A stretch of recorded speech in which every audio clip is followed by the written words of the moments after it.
All right. Ladies and gentlemen, boys and girls, children of all ages, it is I, the diligent, vigilant, meticulous, sagacious, conscientious, analytical, methodical individual, the Chiseled Adonis, and we are back in Hold My Nugget Studios once again for a magnificent evening of football, an NFC juggernaut, at least in record, matchup going down right now. We've got the NFC West being represented by the San Francisco 49ers, taking on the NFC South being represented by the Atlanta Falcons for the right to advance to 5 wins or 4 wins and only 2 losses, but only one can walk away with a victor unless, of course, we happen to mess around and have a tie. Lord, please do not let that happen. Well, one way or another, welcome to your 2025 NFL Week 7 Sunday Night Football game highlight commentary. How is it going, ladies and gentlemen? How's it going? I appreciate y'all tuning into the doggone stream. Much love as always. Make sure that you guys put a W or a fire emoji in the chat if your team messed around and got a W. I want to see L's or skull face emojis down inside the chat if your team took a loss. Today was a day of football, wasn't it? There's a lot to discuss on who's going to come out. Or I should say what transpired. Penix going down the field. Does he got his man? It's incomplete. Looking for Kyle Pitts. By the way, make sure you guys scan the QR code right here or click the link down in the description if you're watching on YouTube or over on Facebook. Download the Underdog app. Use the promo code Adonis, Adonis, Adonis, Adonis, and L Steelers. Yes, indeed. There's a whole lot of L Steelers, indeed. We'll talk about that as well. But make sure you guys scan the QR code, use the promo code Adonis if you have not already, and participate over on Underdog. I don't got anything slated for the game today. I simply did not have the time, given that I was trying to get the commentary finished just before we kicked off here. Everything is in the process of being uploaded. It's processing right in front of me over on Patreon. Most likely within the next 10 minutes, it'll be processed and ready for posting. And then most likely at halftime, we'll have everything set to go over on YouTube, YouTube, Facebook, TikTok, and Twitter. So stay tuned for that. Hopefully you guys have been having yourselves a magnificent Sunday. RIP to Doug Martin. I saw that news at halftime of the later afternoon slated games. Prayers to his family. I saw a tweet from Gerald McCoy that was incredibly saddening because I believe that is his 5th teammate that has since passed away in the NFL, if I'm not mistaken. So that's very heartbreaking, I should say. What happened to him? Well, nothing has been disclosed just yet. So in the coming days, most likely we'll have answers. But until then, all you can do is just express your condolences for him and his family. Good Lord, it took like the entire damn coverage unit in order to go and tackle this man. Homie was breaking nothing but tackles, but going backwards. What part of the game is this? What part of the game is this? Nonetheless, let's go down the list and take a look at the donations. Ryan said LFMAO at the Giants. Indeed. Best believe I lit them up there at the tail end of the commentary. Oh, yes, we can post this up onto Patreon right now. Let's go ahead and get that up onto Patreon right now. Let's make sure there's no issues with YouTube. All right. No issues with YouTube here. And then it's continuing to process everywhere else. Beautiful. So most like, who knows? Maybe at the end of the first quarter, I'll set it live. Why wait too doggone long? Sargon put 10 on and said, what's going on? A lot of belts to ass today in football. Chiefs whooped the Raiders, the Cowboys. You know, the SpongeBob is happy. Broncos, what a magnificent comeback from the sperm bank. Indeed, Colorado Ranger put 5 on said, big W, Bronco country. Also, you were filled with much anxiety today. Yeah, that was a very tough game to go and watch up until that fourth quarter. 33 points in the fourth quarter is absolutely insane. Mark Jackson put 2 on said, hell yeah, Bucks, Bears, not last place in the North. Yup, I told you guys the Bears are here this year as long as they continue to play the way that I expected them to go out there and play. Dwayne Put 2 on say, how do I think SpongeBob is feeling right now? Probably excited, whoever that SpongeBob individual just so happens to be. Slim Jim put 2 on said, Packers keep giving their fans heart palpitations. The Game Guy put 2 on said, Panthers over 500 for the first time since 2021. Big W for the Carolina Panthers, taking care of business. MDJ put 2 on said, thoughts on the Pats so far? They're playing very good football. Drake May looks exceptional. Toretto put 2 on said, goes Birds. Eagles Nation, they hope they keep this up. They're back on track, getting a W after dropping their last 2. Meanwhile, Mac Jones over the middle. He's got run CMC. That's a first down for the 49ers. Oscar put 5 on said, can I put the Raiders in the death note already? They're straight up garbage. No, not in the death note just yet, but in 10 weeks, they'll certainly be in there, probably in 7. Marcus put 2 on said, Giants fan here, still haven't processed what you just saw, a blowjob. That's what you just saw. You just watched pornography on the television screen. You just watched pornography on the television screen. It was brutal. Now, Raiders are frauds. The Raiders can't possibly be frauds. Who are you fooling?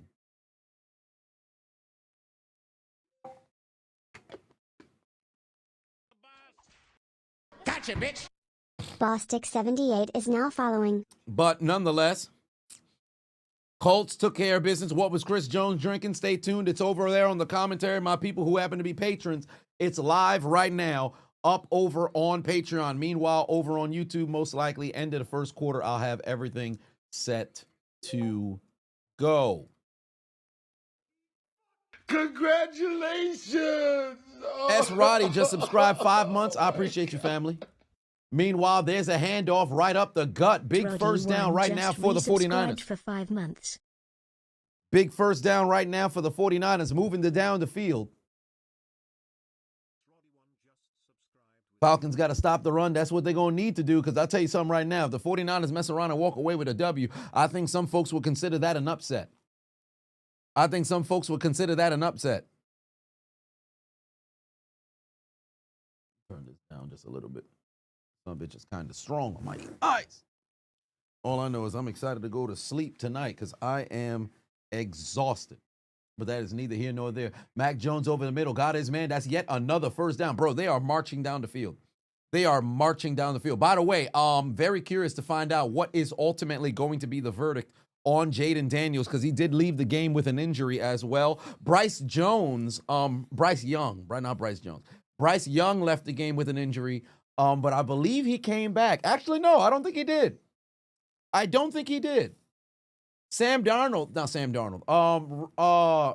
Andy Dalton finished the game, if I'm not mistaken. So if anybody figures out within the next couple of days what the diagnosis regarding Bryce Young, what that's going to look like moving forward, because the Panthers are playing good football right now.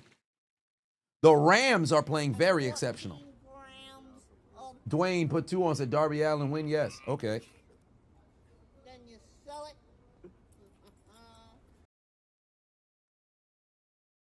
Jeff said that you went to Rockefeller Plaza in Manhattan. You take photos and video for all 30 NBA team artworks for the tip-off on 2. Oh, word? Oh, you out in my city. How cool is that? 2nd and 10. Where's Run CMC going? Absolutely nowhere. Gain of 2. We're going to have a 3rd and long. I did see Tua got benched as well. There was a lot of things that went down, man. A lot of things went down. Yeah, poor Pete Carroll, man's came back to coaching just to watch a team that has absolutely no future.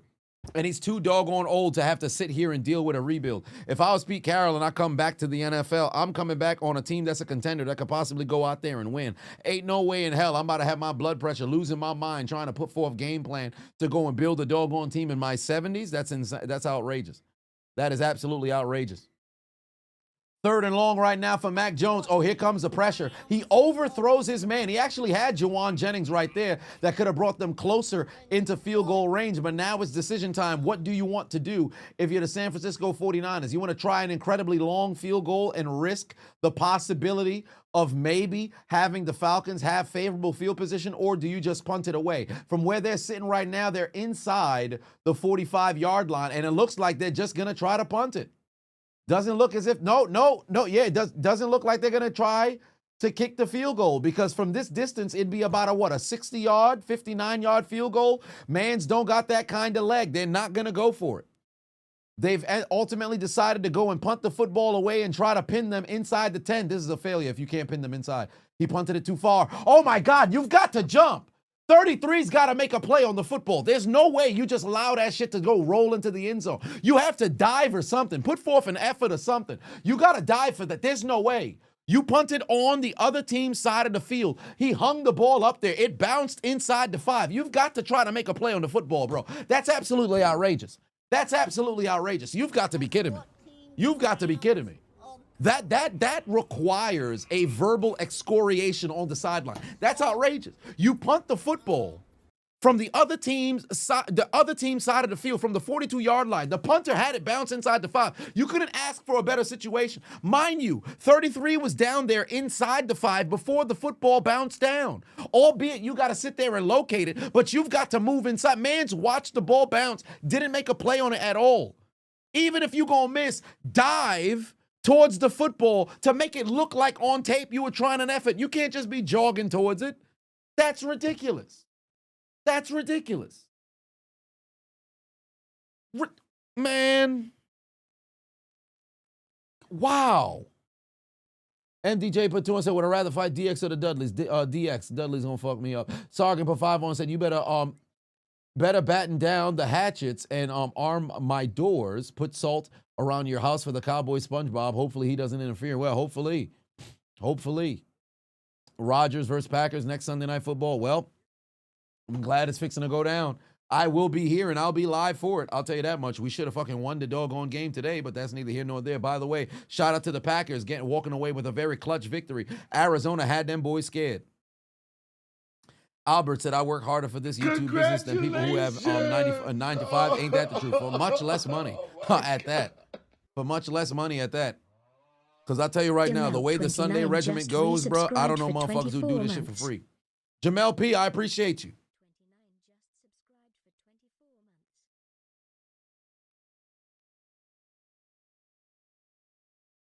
You need the Falcons to win this one. Indeed, sports analyst is definitely calling me for commentary. I have the voice. Well, I appreciate that. You know, a number of different people have actually been sending me messages of words of encouragement. I've started posting some clips from whether it be SmackDown, Raw, the PLE reaction, some of the football reactions as well. Sometimes I don't really want to post it on IG or post it everywhere, but then the one thing that I ultimately have to tell myself is, you know, there's an audience for you everywhere, and who knows, somebody may not know who you are on YouTube, but they may know who you are on Instagram. Somebody may not know who you are on Instagram, but they may know you on TikTok. Somebody might not know you on TikTok, but they might just know you on X. There's all these different sort of social media platforms. You got to make sure you get yourself out there everywhere. So who knows, man? There could be a situation where an opportunity comes across, you know, my desk, because crazier things have happened. You've seen countless different social media personalities or folks who had videos go viral. All of a sudden, they get an opportunity to represent their team or maybe talk about the sport or something like that. And remember, I may be new to some of y'all, but I ain't new to this shit. I've been doing this son bitch for nearly a decade. So best believe whenever that opportunity happens to come across the desk, whether it does or whether it doesn't, best believe I'm ready. Chuck Berries put 5 on it, said, you've been calling your QB Jalen Hurts gun shy, but he did not play like that today. Shout out to him and his perfect passer rating. Fly, Eagles, fly. Yeah, he aired it out, bro. He absolutely aired it out. Got A.J. Brown on 2 touchdowns. Devontae Smith on what I believe was a 79-yard touchdown. It was spectacular. It was spectacular. He was not playing no games. And if I'm not mistaken, 4 incompletions, 3 touchdowns. It was a beautiful game from the Eagles. It was a beautiful game from the Eagles. I will say this much. Some people are calling into question the call on T.J. Hawkinson's touchdown that got overturned. I actually do believe that the right call was made. I saw some tweets. Oh, there's Kyle Pitts. Huge first down. He's got it inside of San Francisco territory, but there's laundry on the field. This could be coming back. But the thing is, I saw them posting, you know, photos of Travis Kelce's catch a couple of weeks ago, saying that there was a, how was he able to get away with the reception, but T.J. Hawkinson couldn't. There was still a situation which the floor helped him maintain possession. Although back then, during that primetime game for Kelce, I did say that should have been ruled incomplete. Just because they called it complete for that, don't mean as if they didn't get it wrong, if you will. There's a hold. This is coming back. Mr. King put 5 on, said, you thought you was watching a Falcon game over there in Denver. Let's hope the Falcons embarrass themselves the same way tonight. Go Bucks. Darren put 10 on it, said, good day of football. Let's go ATL. And side note, the Cards can pull out the win, 7 straight, 1-score games, but 5 losses. Pain, indeed. Envy, the Sin, put 2 on, said, is it over for Justin Fields? Believe it or not, I think so, yes. I think so, yes. I think it's clipped because he did not go out there and put a good performance forward, and for all intents and purposes, you're winless with him. You're winless with him. Can you win without him? We shall see.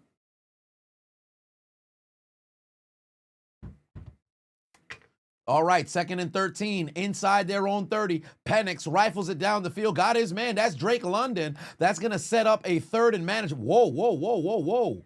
Hold on, they got a little physical after that tackle over there. I thought we was about to see some hands getting thrown. Aaron Rodgers was not the problem. The Jets blow. I think everybody could have told you that. Like, my thing with Rodgers was I never sat there and said Mans was washed. Like, I think a lot of people have a misconception on how you were to judge individuals who mess around and go to the Jets, but primarily Aaron Rodgers last year. Of course, he wasn't the MVP that we saw literally 3 years prior with Green Bay, but he didn't play ass last year. Like, there were some games in which you saw a little bit of hero ball. I believe when they played against the Vikings and he threw the game-losing interception, 1st down, Kyle Pitts, when he threw the game-losing interception, that was a little bit of hero ball that was there. But there were some games in which he actually played like Aaron Rodgers, but collectively they did not put forth their best foot forward. Now, they started out the season incredibly rough, but he finished the season relatively strong. He was a slightly above average quarterback, but last year's quarterback play, there was exceptional, there was terrible, and everybody else was middle of the pack, so he was middle of the pack, right? But for all intents and purposes, it wasn't as if Mans was playing absolute terrible ass like that, but the Jets are just simply a cursed franchise, man. They got to change ownership. It's bad. There's a dump off there too. Drake London, not enough for a 1st down, but enough to approach closer to midfield. Yeah, Denver honored the fallen indeed. Rest in peace, Ronnie Hillman. Rest in peace, Demaryius Thomas. And a hell of a doggone performance that they put out here tonight. Truly, if you're a Broncos fan, you should be proud, man. You should 100% be proud. Why I got on a Detroit red suit is hilarious. 2nd and 7 for the Atlanta Falcons from the 49-yard line. There's the pass immediately over to Bijan Robinson. He said, is his foot okay? Is he okay? His foot got caught in the grass. Is he okay? Oh, yeah, he seems to be fine. If you guys look at the replay right there, Bijan Robinson's foot got completely caught in the grass. I thought there would have been a situation in which Mans would have got absolutely, a non-contact injury that would have been brutal. But I'm glad that he's all right. I'm glad that he is all right. Yes, indeed. Rest in peace, Doug Martin. We mentioned it earlier there on the stream. The only reason why I don't mention him in the realm of the Broncos, honoring the dead is simply because Doug Martin didn't play for the Broncos. But neither here nor there. Elijah Patuan said, rest in peace, Doug Martin. He was only 36 indeed. All right, here we go. Rolling the other way. Penix got to throw that away. Good idea from him for getting rid of the doggone football.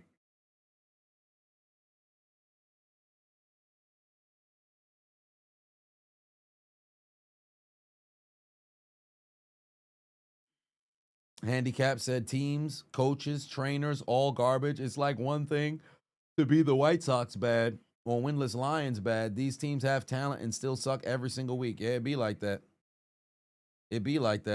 Avatar said, I'm trying to jinx your man Bijan. Chill. What you mean I'm trying to jinx him? I'm trying to jinx him. His foot got caught in the damn grass. What you want me to say? His foot got caught in the grass. His knee buckled, but he got off the ground and didn't feel no doggone pain. You see most people foot mess around and buckle like that, you're going to think, ooh, I think somebody might mess around and get hurt.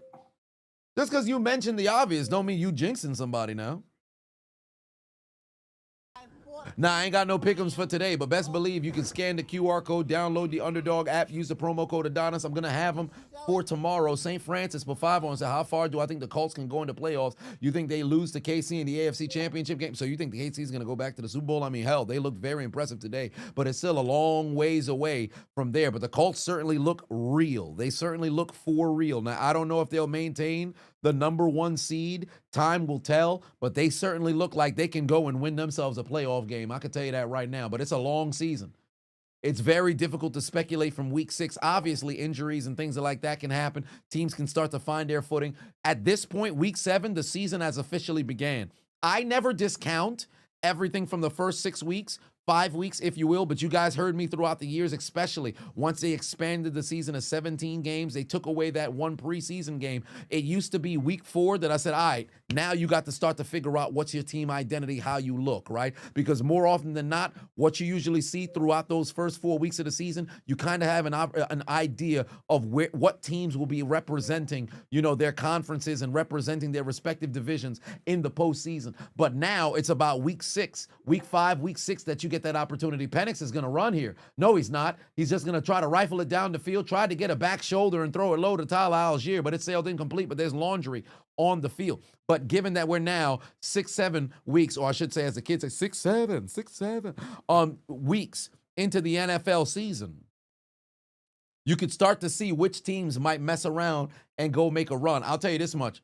Los Angeles Chargers, absolutely disappointing. Absolutely disappointing.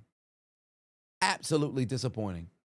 I'll tell you something right now. That's going to be a team that's going to mess around and finish 500. I don't know what hhappened. Motherfuckers started 3-0, and they do not look like the same football team at all. They do not look like the same football team at all. Mental lapses, blown coverages, lack of protections, bad reads. It is not good football, bro. It is not good football. And it's one thing if you go out there and you just straight up get dominated. The mental lapses, they remind me a lot of my Pittsburgh Steelers. I'm just watching and I'm saying, yeah, even if you go to the playoffs, you're not winning any games. You're not winning any games. It's disappointing. It's disappointing. Because you got to remember, there's some teams where it's like, all right, you coming into this year, all you want to do is start to build a little bit of momentum. Maybe you're trying to go and build culture. But if you're a team who's on some, we need to win now kind of situation, although the Chargers, you still can kind of, mess around and build for the future. Pittsburgh, you have to win now. There is no, because Rodgers is retiring at the end of the season. You don't have space. Under no circumstance do you have space to be on, hey, man, we'll do all right this year, and we can build on top of that. No, we don't have that benefit. We have to win now. Penix is going to use his legs, but yet again, there's laundry on the field. William giving out gifts again, holding it down for the community. Every single stream, William pops into the doggone chat, and he's holding it down. And by the way, shout out to you in the sobriety journey, brother. I appreciate you immensely. It was actually on my mind a couple of nights ago when I was out. No, not a couple of nights ago. Yesterday, actually. Yes, I went to the night market out in Queens, and it passed through my mind. I'm like, yeah, I got a couple of people in my chat room. I was talking to somebody about their sobriety, journey, because there was a lady who was off the line of where they were selling beer, and she was talking to her husband who was drinking a beer about how proud she is of her sobriety. And then her husband was like, yeah, he's going to start his at the top of the year. So I overheard them speaking. I'm like, oh, top of the year, why not start now? So he was saying how, he just wants to enjoy it for the rest of the year. Then he's going to go and support his wife because he saw how much strides that she's been able to do in her 3 years of sobriety. So he's like, yeah, you know what? I think it's going to be the time for me to do it. But, man, I just don't want to stop cold turkey. So I'm going to take it until the end of the year. Then he's going to start out. So I'm like, all right, man. I know a couple of people in my chat room who are going on a bit of a sobriety journey. So shout out to all you guys, man. I appreciate you. And I'm happy for you. Brian Patuan said, it's the Spanos curse, indeed. Well, the Chargers are in pain. Black Freakazoid said, you're a year and a half sober. You support anybody trying. Hey, man, listen, that's what it comes down to. Once you put your mind to something and you say, under no circumstance am I going to stop, after I've already made this decision, you've got strength and you should be commended for that. TwitchCon is set. Yes, I did see what happened with Emaru. I will have a video for that. Most likely that will either be on Tuesday or on Wednesday, solely because just the timing. We're in the middle of, football recording. I don't know if I'd be able to get that done. And tomorrow I have to go to my parents' house because would you believe them putting off doing the stairs? They just got the bathroom redone. Would you believe them putting off the stairs actually came back to bite them literally within 2 months? My brother had some of his friends over to go play dominoes yesterday. My father calls me earlier today after he gets out of church. He's like, yeah, so you still got the number of the guy who, oh, Jesus, there's a staffer who fell down, but it looked like he's got up. But he called me. He said, yeah, you remember the number of the guy who said he can come and do the stairs? I said, what happened? Like, yeah, your brother had some of his friends over, and then he stepped on one of the stairs, and the stair completely broke. I'm like, oh, you should have did it when I told you to fucking do it. So tomorrow I got to go to my parents' house and go get that stuff situated, because despite the fact that I don't live there, somebody's got to be the adult inside of the crib and get the stuff situated. So there is that. Luckily enough, it's not money coming out of my pocket, but it's coming out of theirs.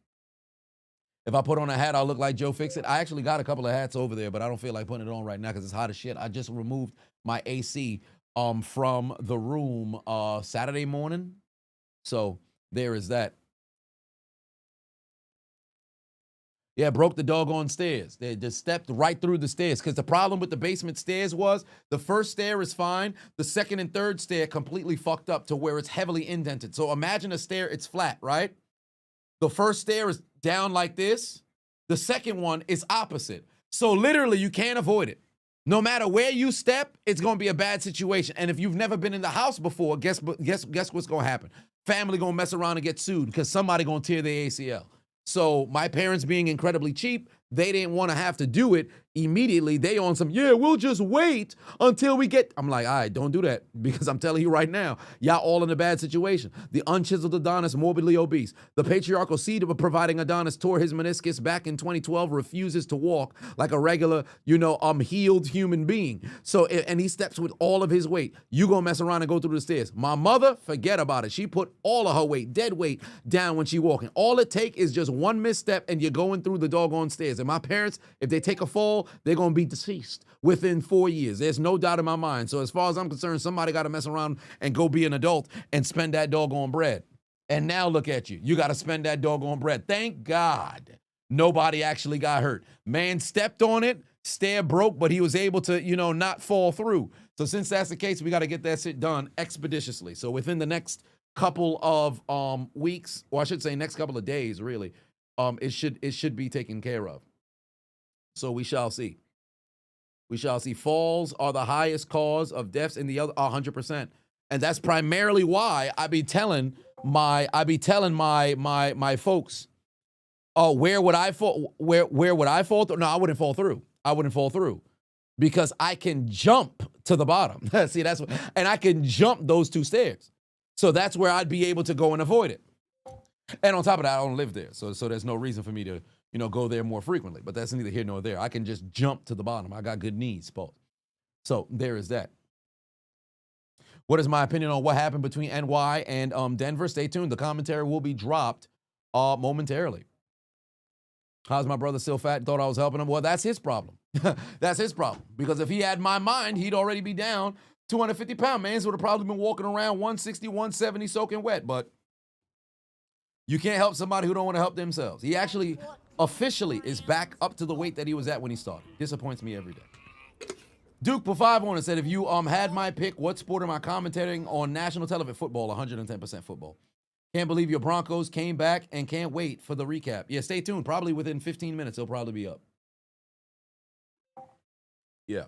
No discipline whatsoever. And that's what's frustrating the most. But I know everybody has their different journey. It's kind of tough when you have somebody within the entire, the house with you at the time who is doing everything that they can to be fit, and you're just watching, making excuses. That shit's crazy to me, but it is what it is. Again, it's on you to make the decision. Shout out to Big Fat Paulie. Shout out to Steve there in the chat. There's a couple other individuals who's going, Macho, a number of different people who's on their weight loss journey as well. You wake up every single day and you make a decision. That's what it comes down to. Ultimately, if you tell yourself, hey, enough is enough, it's time for a change, like Owen Hart used to say in 1998, and you start to go and make those differences in your lifestyle, and you start dropping the doggone weight, that's what you do, man. It's on you. It's literally on you. How do I feel about the Bills so far? I don't think that they're a bad football team. I think they are a very good football team. I think they've had a bad couple of weeks, if you will. They're going to be one of those teams that probably can mess around and make it to the postseason. There's no way I don't see it be a fight to the finish in the AFC East for the division because it is a 2-team race. But nonetheless, hey man, offensively, I think they're in a good spot. Defensively, they just got to stay healthy. Because Josh Allen's going to do everything that he can to mess around and put them points on the board. Defense just got to be able to go out there and hold. Suarez for 5 wants to have I also heard about Hassan hurting his dog. Yes, I did see a clip about that, but I have nothing to add to the conversation because I know nothing about dog collars, and furthermore, I know nothing about animals, and I'm probably the worst person to talk to as it pertains to the thing about animals. Because when I saw the clip, I felt nothing. Because me and animals, I don't like. It's not. I don't hate them. I don't love them. It's like cornbread. If it's on my plate, great. If it's not, great. There's a sack. Down goes Michael Penix, and they're going to have to kick a field goal. Yeah. Oh, Little G, would you stop it with this let chop go, man? It's a video game. So, but it's unfortunate, what transpired, and evidently he's getting a lot of pushback. And if there's one thing about America that you're going to learn, motherfuckers do not play about they doggone dogs. So that's where he fucked up. If you're going to do some hoe shit, you don't do that son bitch on camera. Let alone you shouldn't be doing it nonetheless. But here we are. Skibbity Peach Bree put 5 on it. I appreciate you. Gotcha, bitch. No love underscore Rob is now following. In the house said, what's going on? Did I see Doug Martin passed away? Yes, I did. Yes, I did. Only thing that's going to be let go is our choppers on you the minute you open up GTA Online again. See, you got to stop. You got to stop. You got to stop. But once GTA 6 drop, we back on it. You went from 248 your sophomore year playing football to 237 your junior. Oh, that's what's up. You dropping a little bit of weight right there. That's what's up. 3-0 on the scoreboard. The Falcons take the lead. Don't shock your cornbread. Indeed. Don't shock your cornbread. Don't shock your cornbread. Imagine somebody coming up to me, you're handsome to kiss you. Will you become Will Smith? Oh, 100%. Ain't no way that shit's happening. Like, what are we doing here? For one, I don't think I would. If I was younger, I probably would have maybe been in a little bit of a shock because you're like, what is the probability of something like this happening? Like, is this real life? But I did see the clip with the Emerald thing. Oh, by the way, I saw some other tweets where people are starting to get their videos removed. And then furthermore, they received a strike on the channel. So, glad I didn't do an immediate sort of video because I would have been heated. So, we'll see what happens. But I will have a review on that. It's just going to happen a little bit later because, of course, NFL takes priority during the NFL season. Skibbity Beach Bree put 5 on and said, what was the walking treadmill that I had last year? I had it on live stream during the NBA. I actually was walking on it 2 streams ago for Friday Night SmackDown. I just brought it downstairs, actually, because while I was recording the commentary, I was walking on it to go ahead and get my steps for the day because for those of you guys who did not know, I get 10,000 steps every single day. So as you can see, the confetti just opened because this is the first time I opened the app today. Got my 10,000 all earlier while I was walking during the Jacksonville game. Yeah, so I brought it downstairs after that, so I got all of my steps in. But the walking, it was from Amazon. You just type in walking pad. I believe it was $123 when I bought it. I think it's $139 right now. So there is that. Wearing sunglasses indoors, yeah, primarily because my fucking eyes, the light ends up making me yawn excessively. So try to get rid of that. What about D'Angelo? Yeah, I did hear D'Angelo passed away. Oh yeah, I wanted the clip for the sack. Okay, hold on. Y'all wanted the clip for the sack? Say less. Let me go find it. South Park. Here we go. Anybody got more of that Loompa Loompa weed?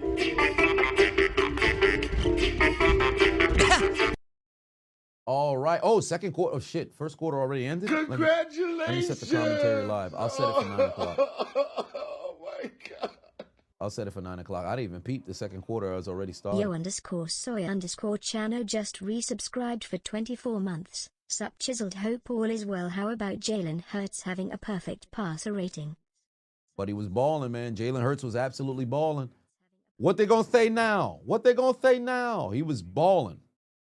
Taking care of business, and can't nobody tell him shit. 4 incompletions, 3 touchdowns. Come on. That's winning football right there. That's the Super Bowl MVP.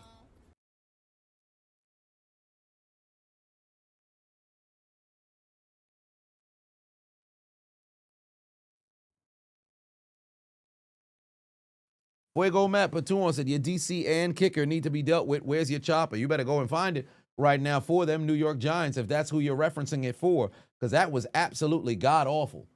And they should be ashamed of themselves. Mac Jones over the middle. Oh, that was thrown in traffic. A recurring George McGriddle Kittle was there to possibly see if he could make a play, but could not. That could have been nasty. That could have been nasty.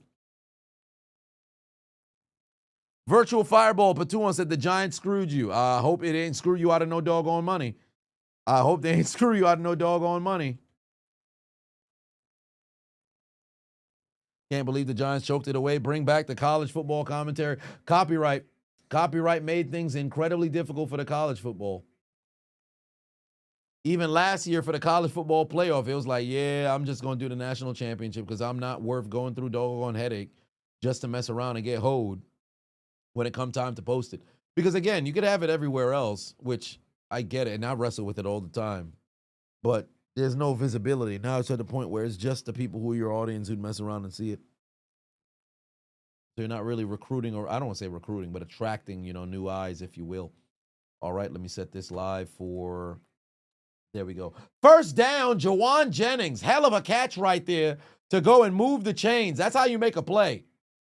That's how you make a play. All right, so we should be set and ready to go live in a minute. All right, yeah, so it should be set, ready to go live in a minute. Third and Juan, moving the chains. 49ers TD, please. Well,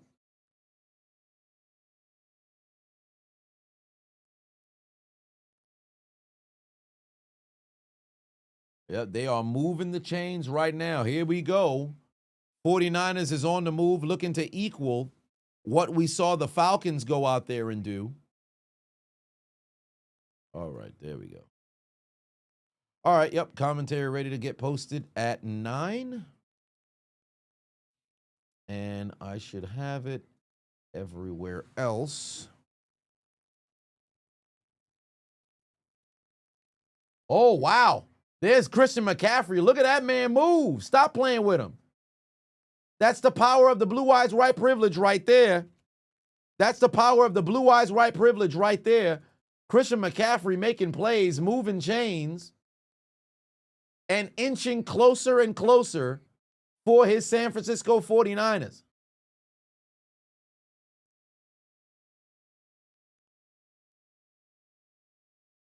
All right, there we go. Ladies and gentlemen, where's he going? Robinson not going nowhere. 14 grams of crack. Then you sell it. All right, there we go. I'm good now. Facebook never really keeps the doggone tags anyway. It is what it is. Matt put 5 on it, said, what's going on, Chisel? Here's a question. Chat, do you agree with them? Start, bench, cut, trade, Craig, Falk, Allen, Tomlinson. So I'm assuming Roger Craig, Marshall Falk, Marcus Allen, LaDainian Tomlinson.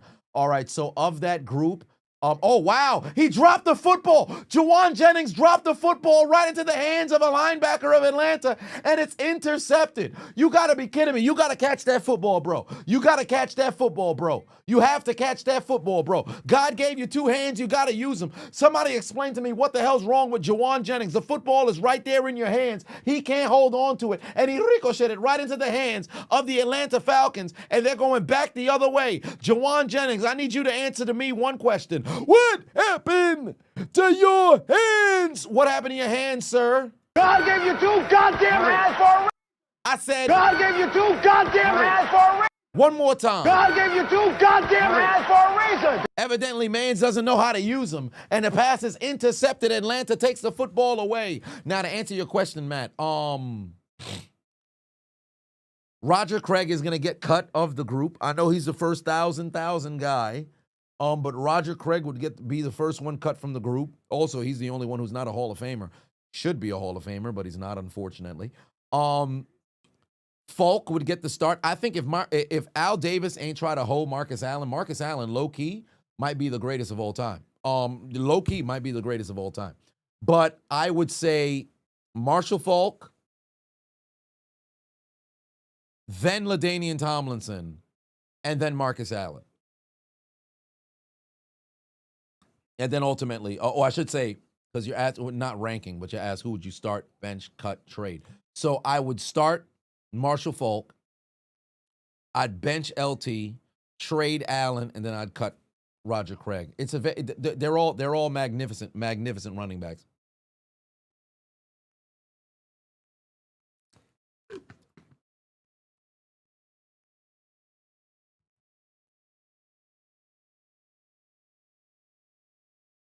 Actually,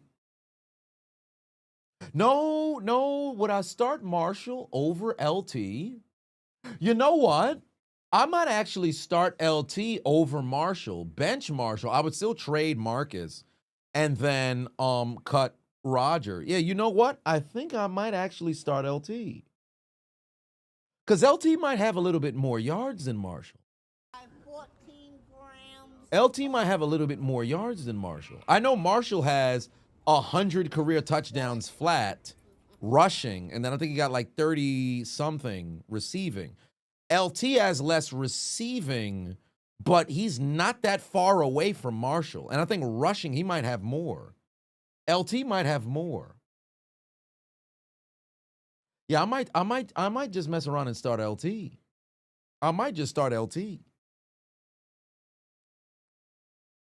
Would I do NBA highlights again? Like the bubble highlights, still funny as shit. Yeah, I can do the finals, but then outside of that, I don't know how I want to do the NBA this year. I want to do something weekly for the NBA. I would just have to figure out how it is that I want to do it. Toretto Patuan said, you're so far behind, 2 plays behind me. Oh, you must be probably streaming it most likely. You're watching on either YouTube TV, maybe you're watching on Peacock, or maybe you're watching on NBC on desktop or mobile, whatever the case may be. So there's that. LT also played less seasons. Marshall played 94, no, 95? Yeah, 95. He was with the Colts 5, 6, 7, 8, then went to the Rams in 99. So he probably played, 11 years because he retired after 2005. LT retired after 2010. No, 2011. I think he played one more year after, so he was 2001. They might have played the same amount of time. Good Brent. Oh, what is the flag for? Wait, Lenore had a magnificent PBU. They threw a flag? What? Why? Yeah, LT got the passing touchdown. What's the flag for? Oh, that's kind of cheap. Oh, come on. Come on, man.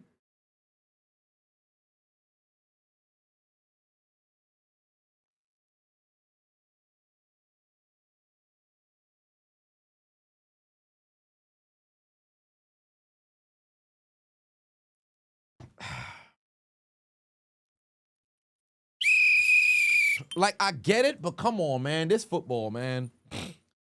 I get it, but this is football, man. They just hand fighting, right? This why I hate the fucking Mel Blount rule so much, fam. This why I hate the Mel Blount rule so much, bro. You telling the defender, I bet, yo, you can only get the first 5 yards or whatever the case may be. All right, cool. But come on, man. They both trying to see if they can make a play on the doggone football. His hands just so happen to be back there.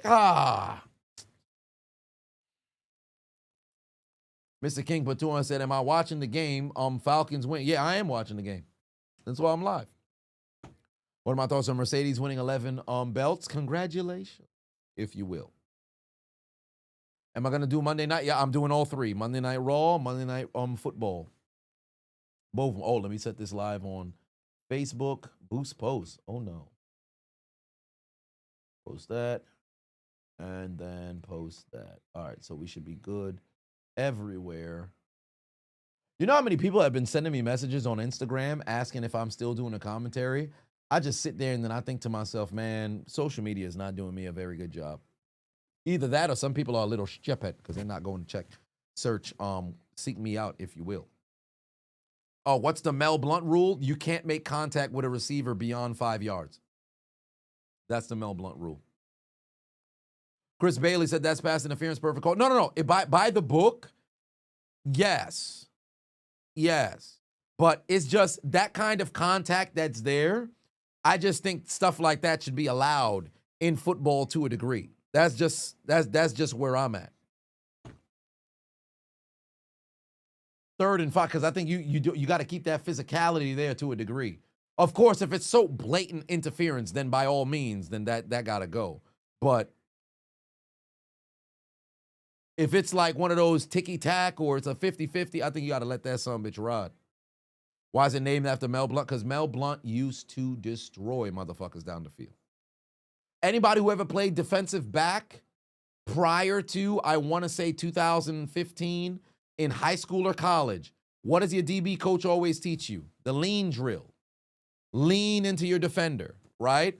So if somebody's trying to mess around and run a fade or something like that, you got to be able to, preemptive pause, ride them out of bounds so that they would be unable to go and get themselves to the football. The downside is situations like that is flagged more heightened now than it was then.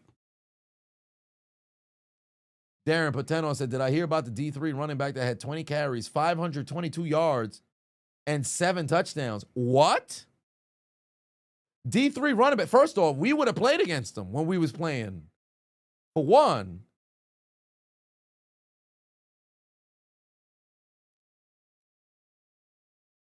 $20 carries, 522 yards is crazy. Golly. Jeez Louise, man. When did that happen? When the hell did that happen? Who do I think is in the lead for the race of the MVP right now? It's 100% Baker. It's 100% Baker in my opinion. But still, y'all know where I sit. I wait until week 13 to kind of get to the point where I'm like, hey, this is the person who got it. But of course, front runner, I mentioned it prior. So that's where I'm at. Mike said, how do I record the game so quickly for the commentary? I record as the games are going. Do I just start as soon as the 1 o'clock game start? Yes. And what does my recording day look like? Respect the grind. I'm recording all day. I'm sitting here or standing here because I have the rising desk, and I'm recording all day. If I happen to be on schedule and on pace to finish on time, like for example, halftime of the second slotted afternoon game, so Arizona, Green Bay, Dallas and the Commanders, the Chargers and the Colts, and then the Broncos and the Giants. When those games were around halftime, albeit that the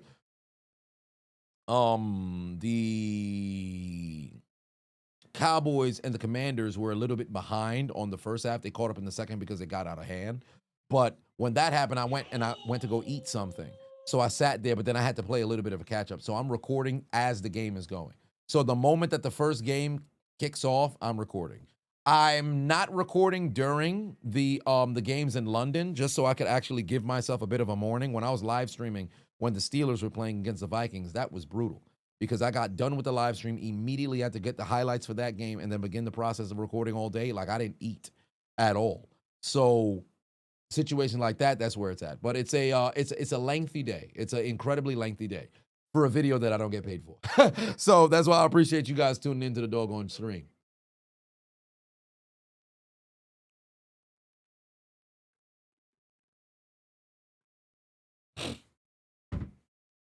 Like it's essentially it's work and then of course streaming afterwards. So for all intents and purposes, I'm at 1 until, so it's like 10 hours of nonstop speaking all day. All day. Yeah, I get something from the live stream, at least through the donation. But outside of that, there's nothing. There's nothing. Like the video itself, for the love of the game. Suffers a strong terminology. I wouldn't say I suffer. I wouldn't say I suffer, but I do what I can. Because at the end of the day, it's like it's a luxury, if you will. I could be hanging steel somewhere. So I'm grateful for that. Am I going live for NBA tip-off? Debating it. I might. Tank the Sun giving out gifts. Donation.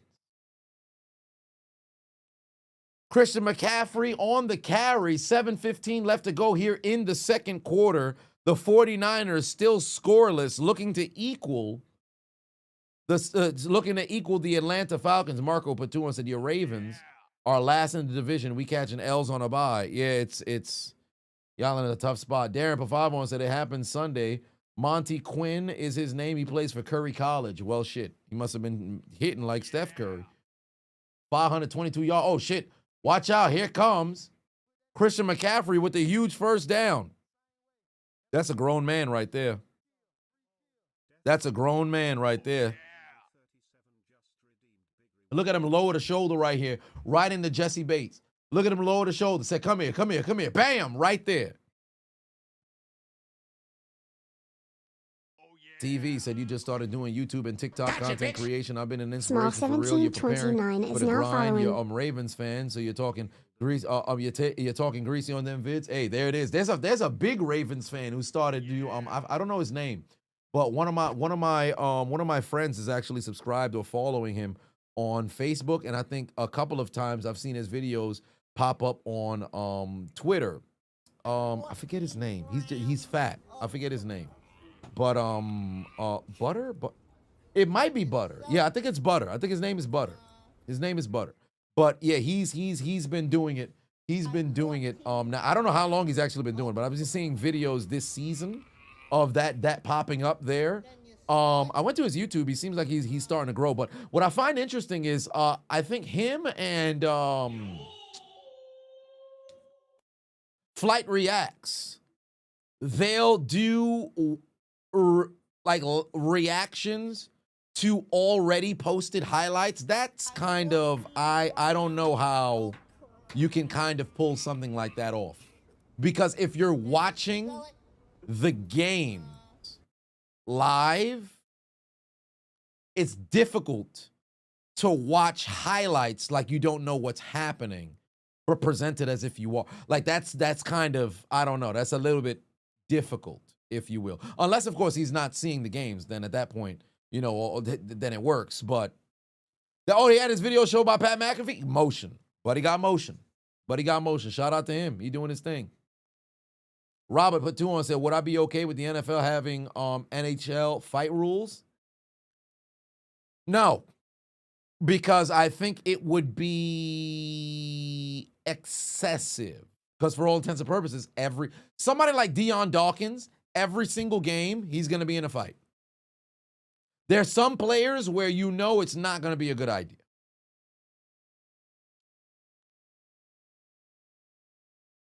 Yeah, George Pickens will probably lose his doggone mind. So there's that.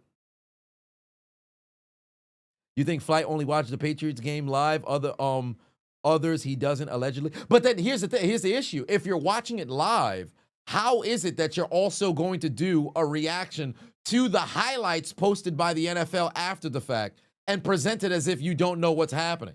That's where it's kind of like, if you're a fan of a team, how do you want me to believe that you're watching these highlights for the first time? So you're a fan of a team, but you don't watch the games live? I don't know. Like, I think I came across Flight a couple of years ago because I didn't know he was. Came across Flight a couple of years ago, and I remember I saw some. I'm like, I'll go to the page. I'll go look at it. I'm like, yo, so wait a minute. If he's a diehard Patriot fan, you're telling me you're not watching these games live, so you're watching the highlights, and this is how you're seeing it for the first time? Hey, it works. Even if it's performative for all intents and purposes, there's no problem with that. But it's just, if I was somebody who was buying in to go, and it'd be one of those, you know, raise an eyebrow, like, I think I'm being had here. But if the people find it entertaining, it works, and he has a hell of a following. So I can't take anything away from him.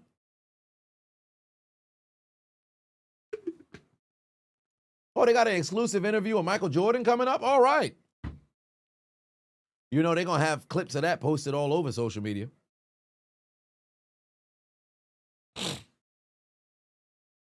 Stitch said, I got to react to some of the 80s and 90s NHL fights. I tried the, what was it, the fight on the ice thing, and then that got copywritten immediately. There it is, 3rd and 4. Handoff. McCaffrey able to go bounce outside. Oh, he made a man miss. Oh, what a cut. First down. Devontae Alexander put 2 on, said, I hope I had a great week. Much love. Hashtag bang bang Niners gang. We shall see if your team messes around and gets that W. Robert said, you won't lie, you struggle to watch the Bengals games all the way through. You get mad as hell and don't want that to impact your family. So once it pisses you off, you turn it off. Ooh. First off, kudos to you for having the foresight to say, hey, this is starting to affect my emotions, so I'm going to turn it off. However, in the same lane, You got to get that under wraps. You can't allow it to impact you that much to where now you're going to project that anger onto motherfuckers. Because I know what that was like when I was younger. I used to be, man, I'm mad. And then now that I'm mad, I'm going to bring that to other people. You got to be able to compartmentalize. It's like there's something that you can't control. It's like you just watching some shit. It's happening. But at the end of the day, whether you cheering hard or you sulking, the team going to do what the fuck the team do. You can't let it have no bearings on how you navigate throughout your life. Don't get me wrong. Feel the emotions. Go through the emotions. I ain't telling you not to feel. But you got you take your time, separate. It's like, all right, they lost or if they won. Once you step outside that room and you there with the fam, you got to be a whole different person. Don't bring that. Don't bring that around. It's very difficult because emotions is fleeting. Because emotions is fleeting.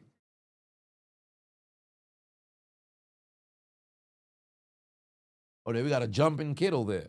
We got a jumping Kittle there. Shadow said, flight to you as a bandwagon fan. He just so happened to be a fan of the Warriors and the Patriots in their championship eras. Nah, I mean, yeah, a lot of folks probably have the same. I mentioned this prior, where most people, you become fans of your team, unless, of course, it's based off of where you live. Most times people become fans of teams when they're winning, of course, because how would you watch a team that's losing and then ultimately say, hey, I want to be a fan of that squad? Doesn't happen.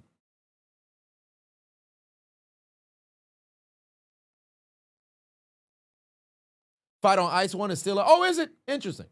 And if I want to watch an old-time hockey fight, look up Stu Grimson. That man was a beast. What do you know? Robert said, I'm right. You've been getting better every single year. Just a struggle. You know some guys that have broken TVs over the game. Won't be me. Yeah, there's a lot. And those videos, they circulate heavily on social media. Oh, wow. Great TFL right there. Where you going, McAfee? Nowhere. Great TFL right there. I said McAfee. Way to take down McCaffrey in the backfield. Do I think Prime Shock would ever lose a slap fight? 100%. Everybody can lose a snap fight. It just takes the right spot to hit. Duel for 5 on it. You know, I should, if I had my damn, the drill in here. Duel. I would have had that in here. Tell the Giants kicker to put his motherfucking head back down for that loss of the game, indeed. That's what he needs to do. Cash Nasty. Who's that? All right, 2nd and 14. Mac Jones looking right. Got his man. That's the juice. Kyle Hughes check across the 15-yard line.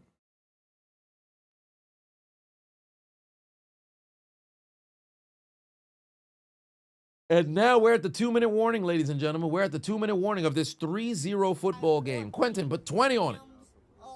Said, roll tide. God is good, and you just want to tell everybody to enjoy their night and be blessed. Chisel, your commentary is top tier. Do a Bama game for your boy. We shall see how things play out regarding Alabama. Hey, I saw I can't say my Miami Hurricanes. I saw the Miami Hurricanes messed around and took an L. Pain. Shadow said Cash Nasty is another basketball YouTuber who beats Flight every single year in basketball. Really? Oh, they have like an annual game where they play one-on-one?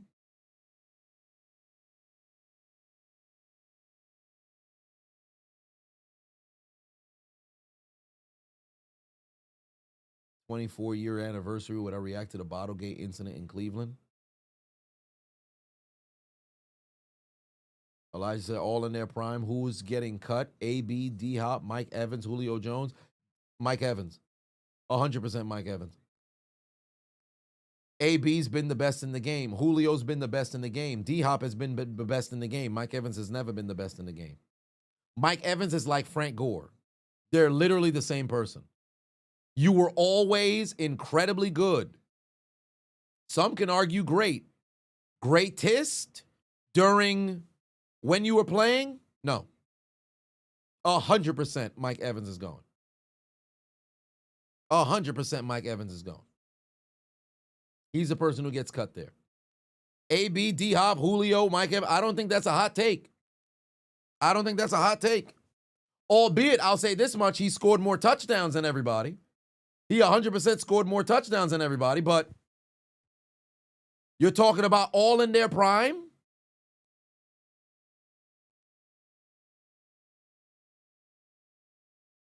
I don't think it's a debate. I don't think it's even a debate.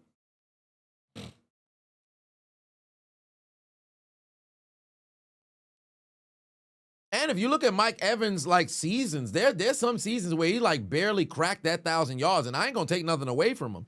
I think he's gonna be a future Hall of Famer, but I think he's just like Frank Gore. You're very reliable, you're incredibly consistent, but you are never the best, if you will. Yep, next week, Sunday Night Football.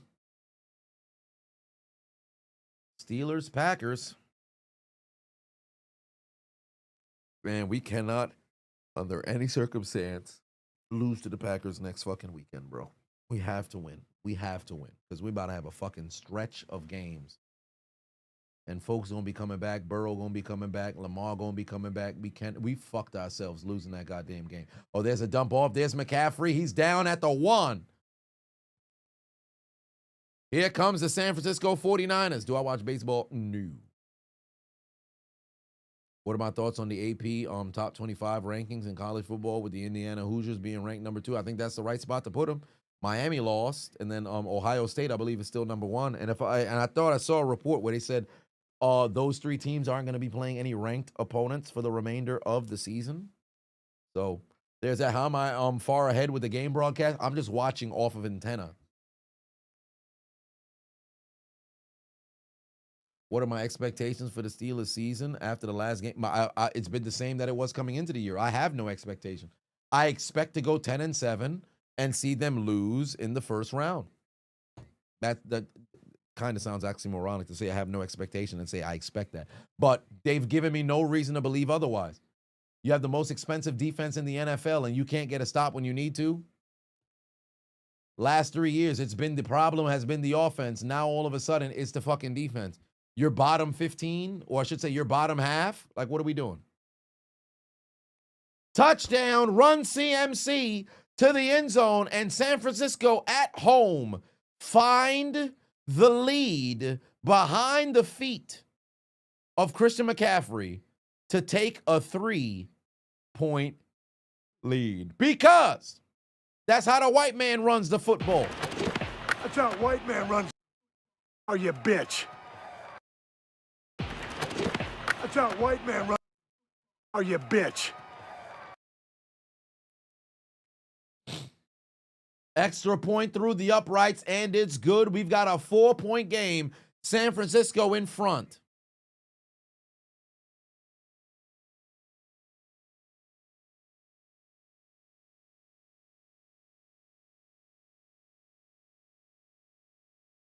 Touchdown, McCaffrey, run CMC, blue eyes, right privilege.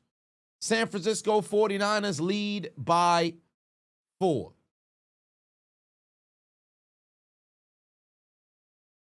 Let me get some statistics. Where is ESPN?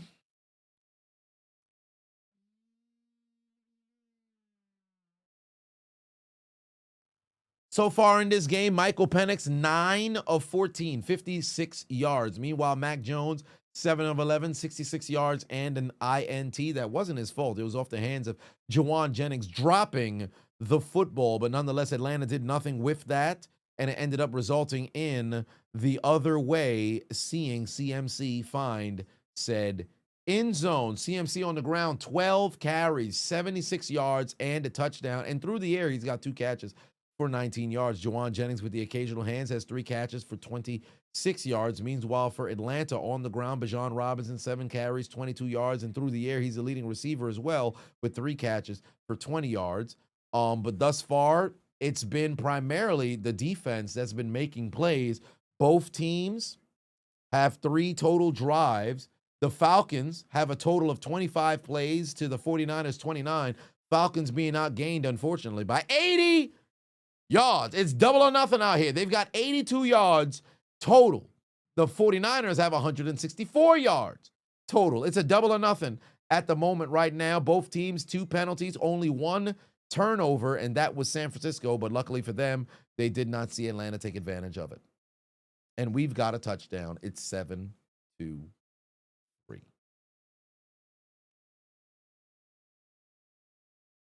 Jasper said, you know how hard in today's NFL it is to go below 100 yards and get shut out.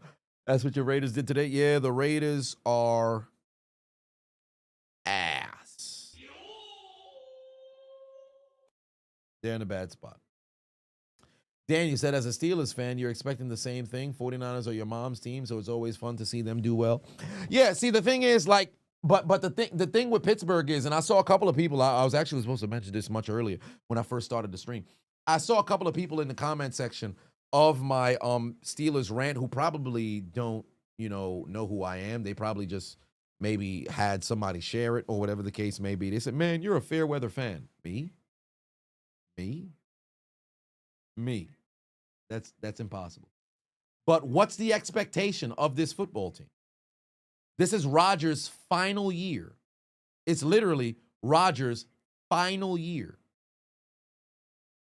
What's the goal? You have the highest paid defense in the NFL. You made a trade to go get DK Metcalf. You've got all these motherfucking tight ends, and you have Rodgers for 1 year. You think the goal is go to the playoffs and win a playoff game? The goal is Super Bowl. And as far as I'm concerned, if you're not appearing to be a team that can win a championship, this is a failure. This isn't like a franchise where it's like, all right, you're taking stepping stones towards getting better. There's going to be a brand new quarterback next year. You have to win the championship this year. Demon Baller 021 just resubscribed for 3 months. I appreciate you. Like last year with Russell Wilson and Justin Fields, what was the conversation?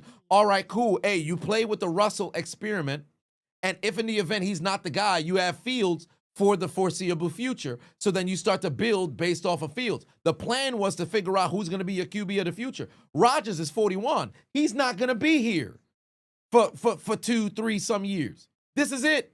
This is the last year. So it's Super Bowl or bust.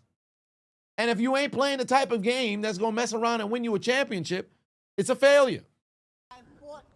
Joe Flacco next year is crazy. Yeah, it's crazy. Vagabond, for 5 months, said, how am I so fast with the commentary? Also, I had a weird silent zone in the commentary first minute with Indian and the Chargers. Was it? It was a silent zone.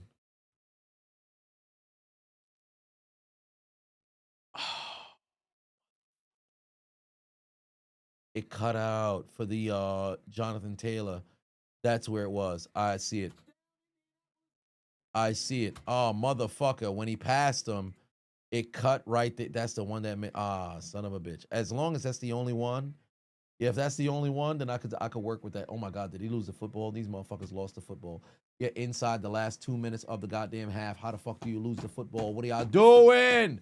Atlanta, what are you doing? I see it too. I'm sick. Oh, motherfucker. Good stuff. I appreciate you. What is wrong with these dudes? What part of the game is this? You cannot, under any circumstance, in the 2-minute drill, just before the half, you just lost the lead. You can't protect the football. Penix got blasted from behind and put the ball on the ground. Butterfingers. Nah, there's no scenario where he's going to get away with that. Man's got blasted before he could even go and have a full release of said football. His arm went forward after the ball went down. This is going to be a turnover. They're going to confirm that it's going to be 49ers football with an opportunity to make this a 1-score or keep it a 1-score or potentially a 2-score lead. Oh, my God, bro. That is terrible. That's absolutely terrible. Who's worse, the Dolphins or the Giants? 100% the Dolphins. 100% the Dolphins. At least with the Giants, you know who you're going to have with offense. I can't say the same for the Dolphins. Because now you saw earlier the Quinn Ewers came in and Mike McDaniel looks incredibly distraught inside of his post presser where he said that if you're unable to help out the team, then perhaps yeah, it's a wrap. 2 is done.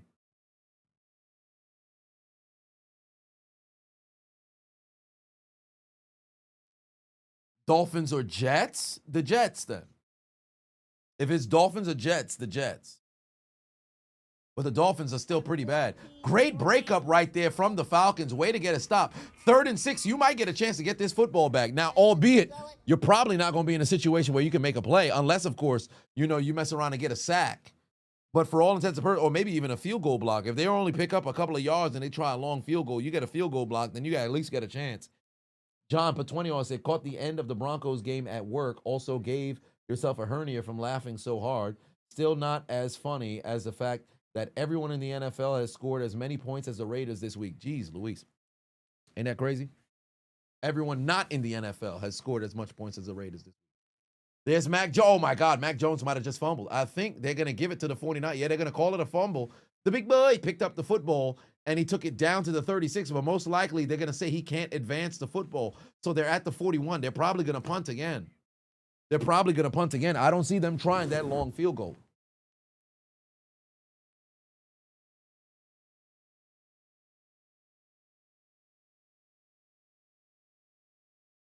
Oh, it's going to be at the spot of the fumble, so that's where? The 42? They punted from the 42 before. They're probably going to punt again. Great rush right there from Atlanta. Way to make a play and stop Mac Jones. Makes me wonder if they're going to try. No, I don't think they're going to try to challenge. It wouldn't make any sense. Fourth down, they're going to go and punt. It makes me wonder what they're going to do. It's not a turnover, so what are they doing? Are they challenging? Is somebody challenging for the spot of the where they're at?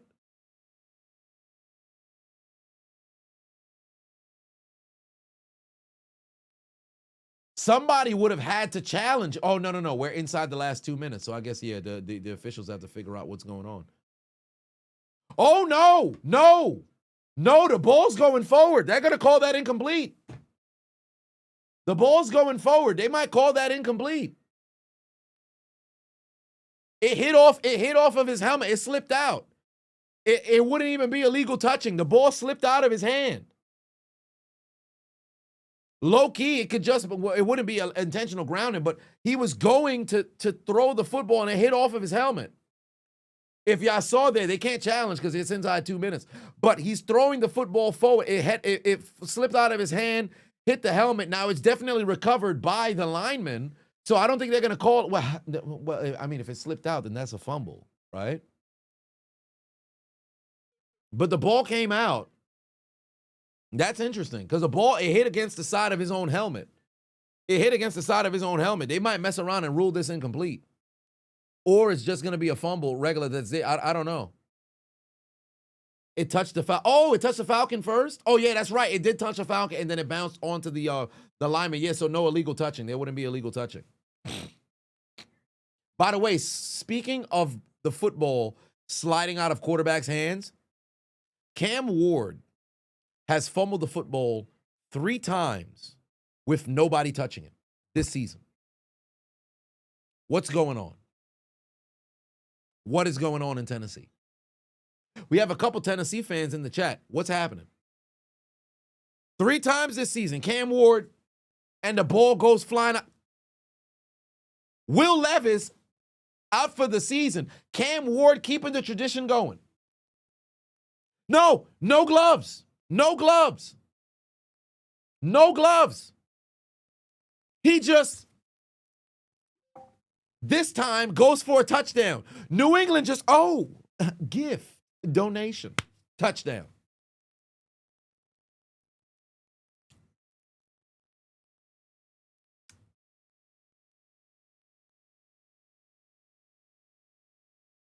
Quarterback hand was going forward.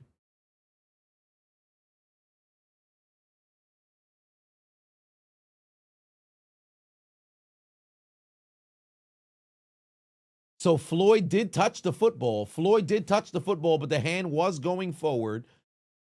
No illegal touching. Now, what are they going to do here? They're going to actually try to kick the field goal with Eddie Pinheiro.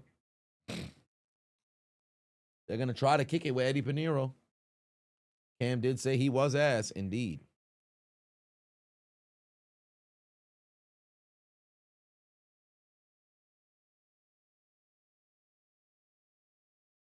Damn.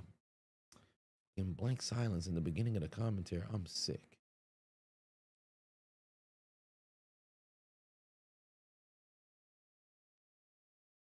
There it is, 55. Oh, it's right down the middle. What a kick. Eddie Pinheiro boots it through the uprights, and then the 49ers turned that into 3.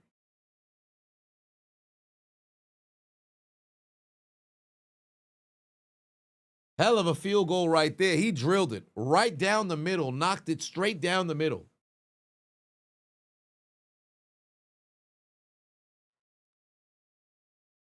Yeah, the Raiders didn't do a goddamn thing.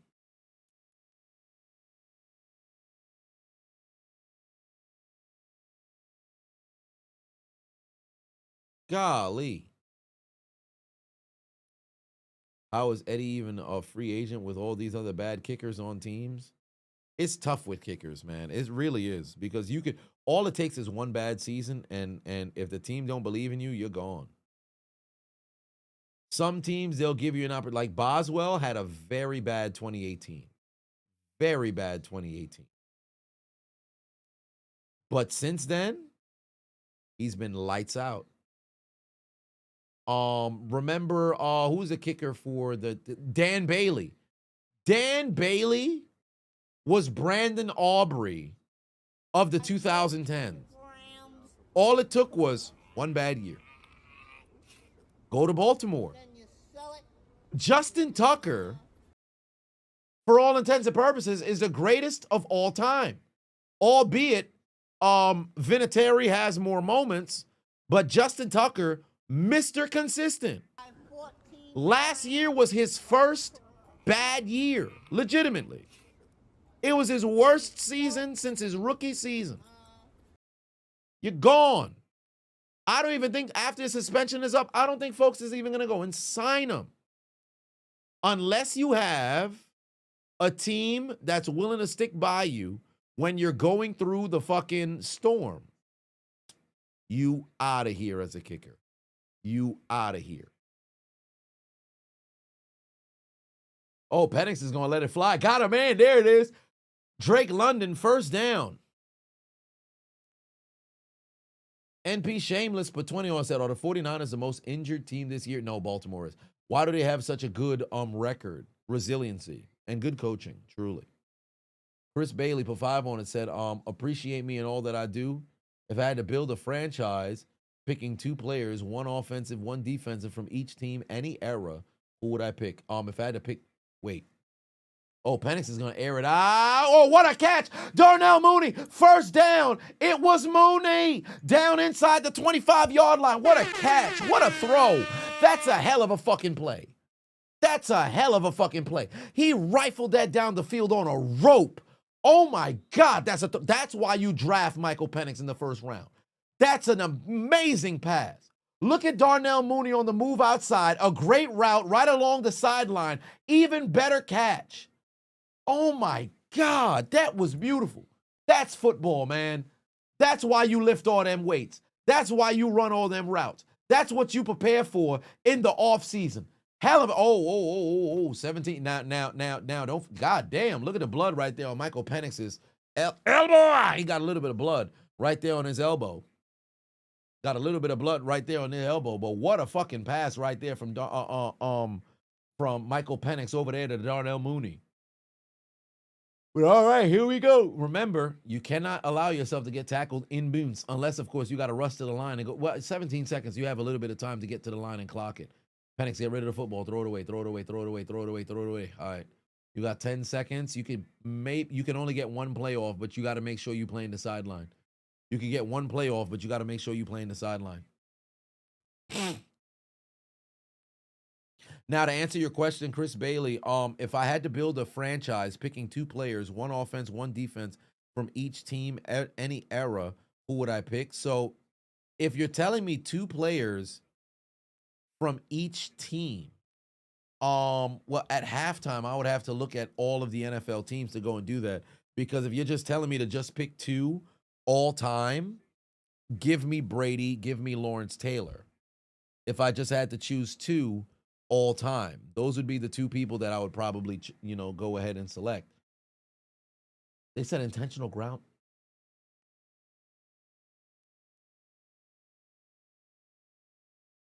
This motherfucker got an intentional grounding goal.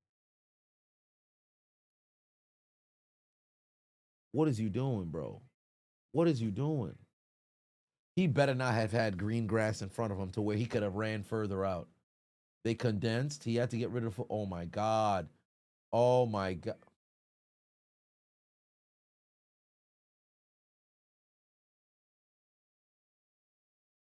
You dummy. You dummy. Y'all got all the way down the field. This motherfucker throws the football away in the tackle box, getting a 10-second runoff to where you get nothing. You get nothing. Good day, sir. What is...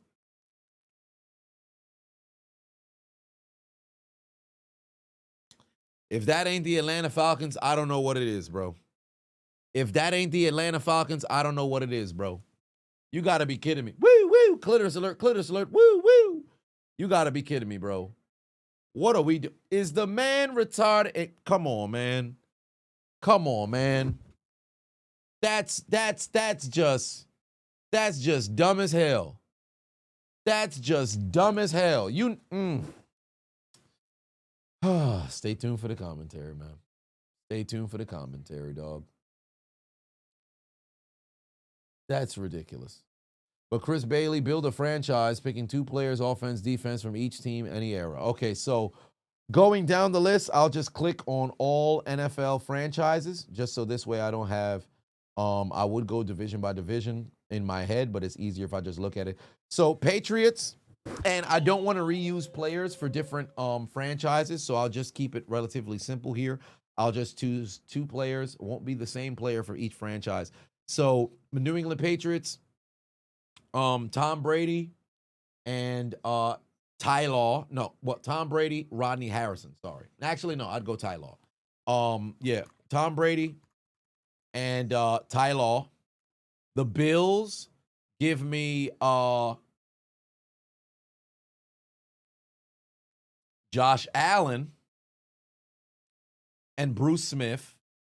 Miami, Dan Marino and Jason Taylor. The Jets, Curtis Martin.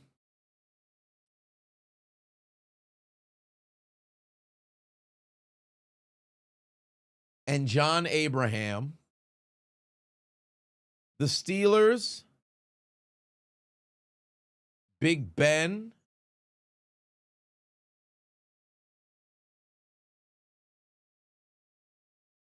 Troy Polamalu. Bengals. Chat.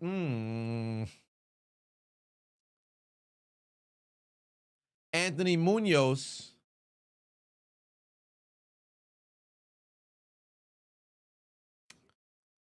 Bengals defender. What I want.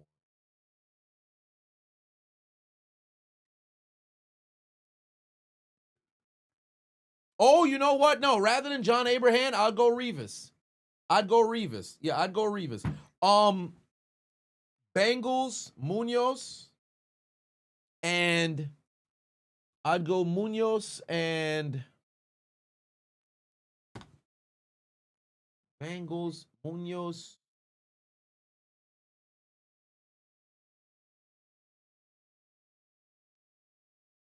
Bengals defender all time. 14 grams of crack. Oh, who's the fucking Oh no, he got hurt in the Super Bowl though. No, he said 1 offense, 1 defense. So it's Munoz because he's on the offensive line. And I'd go Munoz.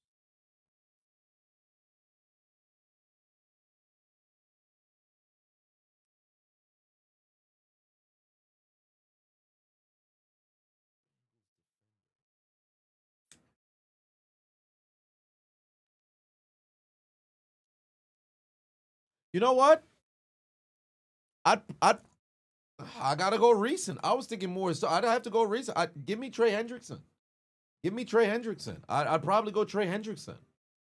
Cleveland,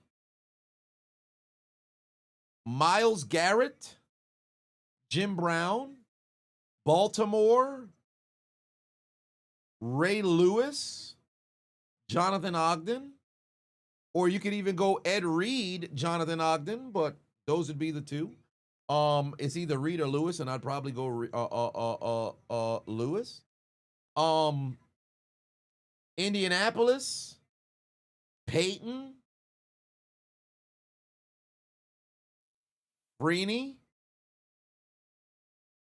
Jacksonville, Baselli, 14 and grams of Then you sell it.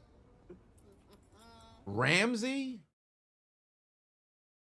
Texans, Watt, Johnson, Tennessee. Tennessee kind of has a history of Houston Oilers, but I guess I'd have to omit them. So I was gonna say Earl Campbell, but I guess he doesn't get clearance here because Houston Texans is a whole different franchise. So since I can't take people from Houston, since I already have a Houston Texans, I'll just only use the Titans when they came in '97. So give me McNair. It was either McNair or George, but give me McNair. Actually, you know what? Derrick Henry. Derrick Henry. And then defensively for the Titans, Javon Curse. Yeah, Javon Curse. Denver, Elway. And Champ Bailey. Chargers, LaDainian Tomlinson. And LaDainian Tomlinson and I'm bugging. Junior Seau. I'm tripping. Junior Seau. I was gonna say Chargers. I was gonna go along the lines of somebody else, but Junior Seau and LaDainian Tomlinson. Chiefs, Mahomes, and Chris. You know what? Either Willie Neer or Chris Jones. Believe it or not, I'd probably end up going Chris Jones. Really, yeah, it's Mahomes, and I'd probably go Chris Jones. No, Derek Thomas. I'm tripping. Derek Thomas. Raiders. Tim Brown. Howie Long. No, Ted Hendricks. Ted Hendricks. Larry Brown. Oh, Larry Brown. Ted Hendricks. Why would I ever say Larry Brown? Ted Hendricks, Howie Long. Ted Hendricks, Howie Long. Ted Hendricks, Larry Long. Ted Hendricks. Ted Hendricks. I'd go Ted Hendricks. And then Gotcha, bitch. Super Z is now following. And Tim Brown. Now to the NFC. The Eagles. Reggie White. And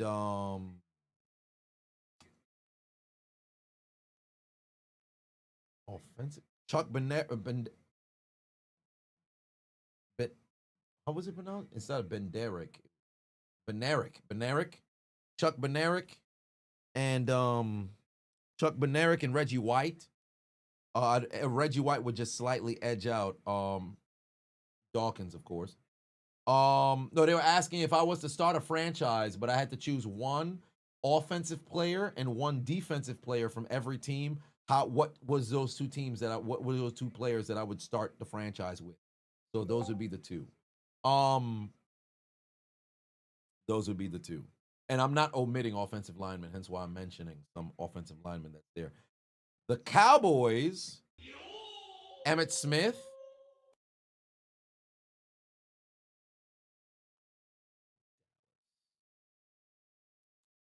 I'd probably go Randy White.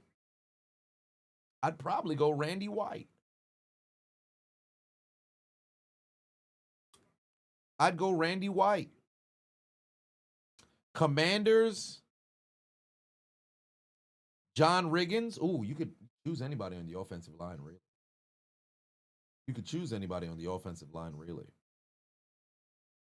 I'll go John Riggins and Darryl Green. Giants, Lawrence Taylor, 100%. Lawrence Taylor and offensively for the Giants. Eli Manning.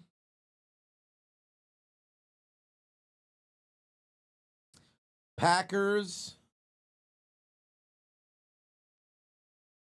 Rodgers.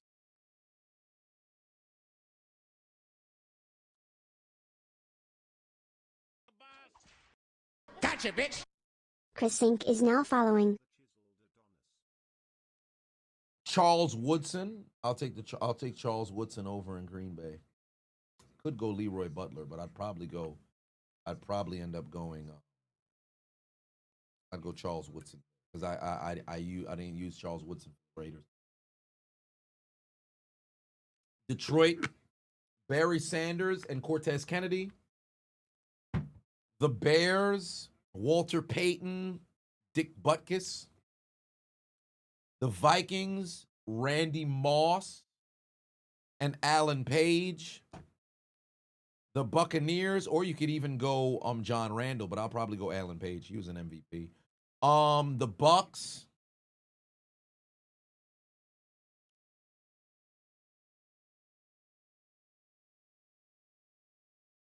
Sapp, Lynch, Barber, or you also got Selman. Sapp, Lynch, Barber, Brooks, Selman. Sapp,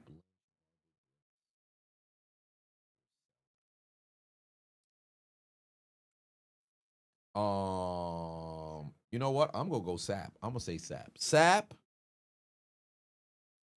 and then Allstott on offense. I'll take Allstott. No, to center an entire. No, you know what? Yeah, I'd go Allstott. I think Allstott. No, actually, no. I'm bugging. Not Allstott. Mike Evans. Mike Evans there on offense. Falcons, Dion, and Vic. Carolina, Cam, and Peppers. Actually, no. Steve Smith and Julius Peppers. The Saints, Breeze, Cameron Jordan. The Rams, Marshall Faulk, Aaron Donald. The Niners, Montana Rice. Jerry's the greatest of all time, so I don't give a fuck who it is. Jerry. Yeah, but you kind of need a quarterback. You're in the center of court. I don't give a fuck. Jerry.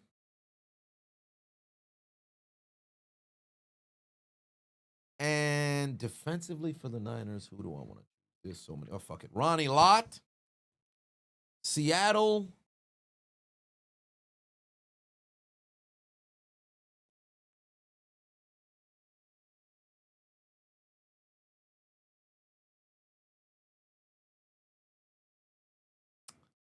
Sean Alexander. Not Largent. Defensively for Seattle's interesting. You have Kenny Easley. You have wait. Why did I say Cortez Kennedy for the Lions? Did I say Cortez Kennedy for the Lions? I think I said Cortez Kennedy for the Lions. That's inaccurate. I think I said Cortez Kennedy for the Lions. That's not right. That is not right. Dick LeBeau is who I probably would have went for the Lions. Did I say Cortez Kennedy for the? I think I said Cortez Kennedy for the Lions. Dick LeBeau would be there for the Lions. Cortez Kennedy for Seattle. I'm tripping. Cortez Kennedy for Seattle, and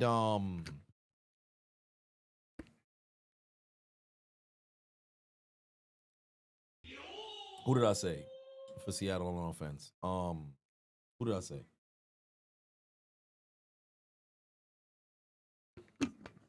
I did, right? I'm tripping. Steve Largent, and then lastly the Cardinals, Larry Fitzgerald, and the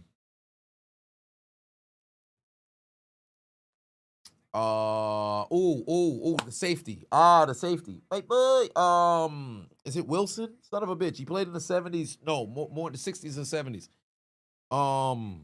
Golly, it escapes me. Wilson. Larry Wilson. There it is. Larry Wilson. There it is. Larry Wilson. Those are the two people to answer. That took the entirety of halftime. Wow. Yeah, so that'd pretty much answer it. That'd pretty much answer it for me. Oh, there's also Aeneas Williams too. Yeah, but Larry Wilson was a fucking dog. Larry Wilson was a dog. All right, second half is upon us. To give a bit of context to the people who popped into the chat to figure out what the fuck we was talking about. There was a question that was posed to me of choosing who would be, if you were starting a franchise and you can only choose one player from offense and one player from defense from the entirety of a team's history, who were those two teams, or who is those players from that team that I would choose to go and start a franchise around?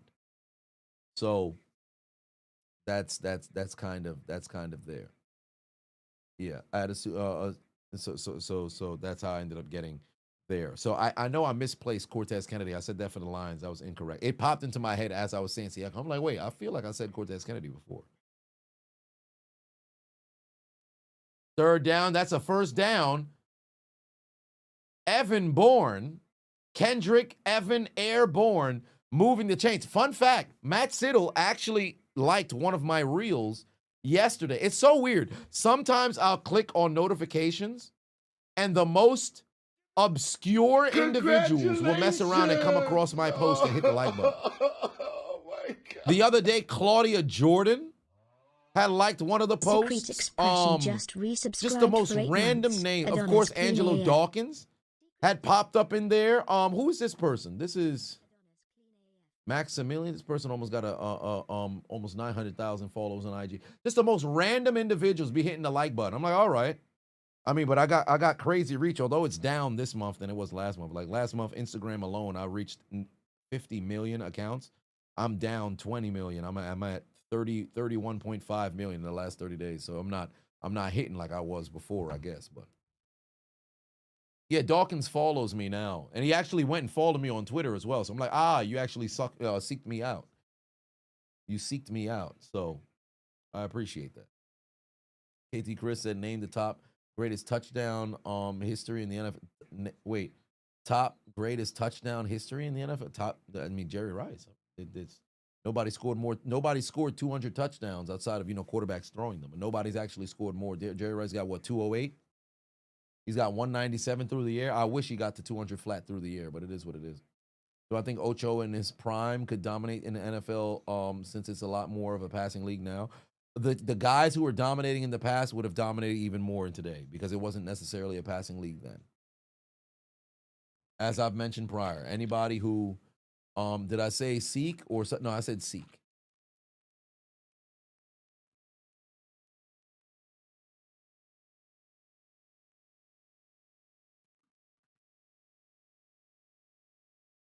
Hunter said, which NFL player do I think should have been in the Hall of Fame? If none, then who do I think is going to the Hall of Fame this year? I couldn't tell you about this year because I don't know all of the finalists. I know that they had them posted, but most likely as we get closer to the season, I should say NFL honors or the end of the NFL season when they start to narrow down who the semifinalists just so happen to be. At that point, now you'll have an idea. But people who should probably mess around and make it to the Hall, there's a gang of receivers who should, get that phone call. But off the top of my head, somebody who should get in that for whatever reason continues to get hoed, London Fletcher is somebody who should get that phone call.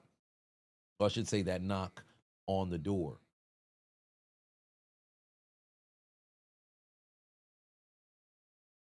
Because there's a lot of people throughout history who it's like you could speculate or at one point in the future they're going to mess around and get in.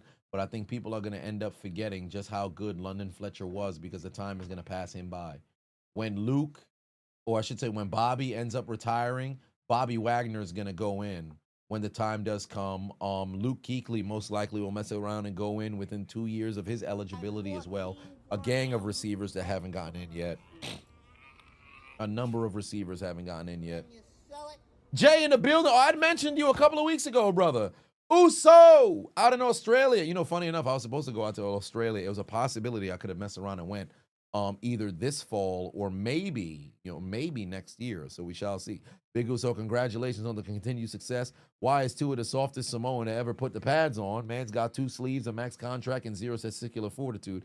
He looks like Maui, but play like Mona. Yeah, somebody got to get that man fixed expeditiously. Get him a Lilikoi, give him a little bit of that passion fruit margarita, if you will, and tell him to get the fuck up out of here. Either play some winning football or get the hell off the doggone field.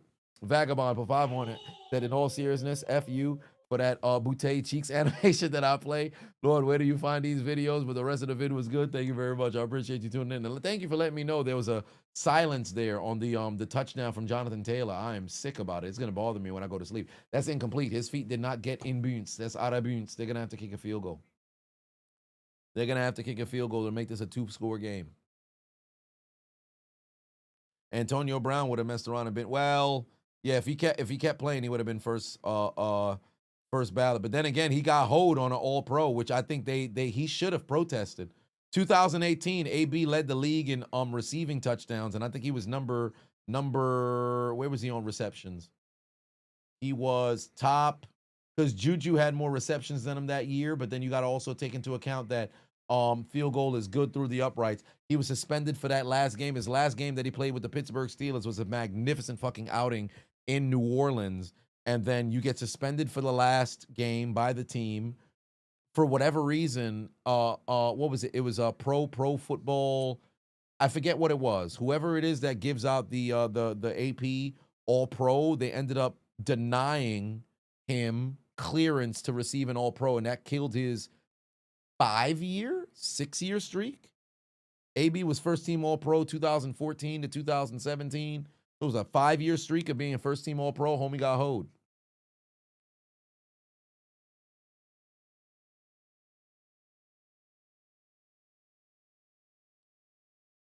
But field goal is good. It's a 10-point lead for San Francisco.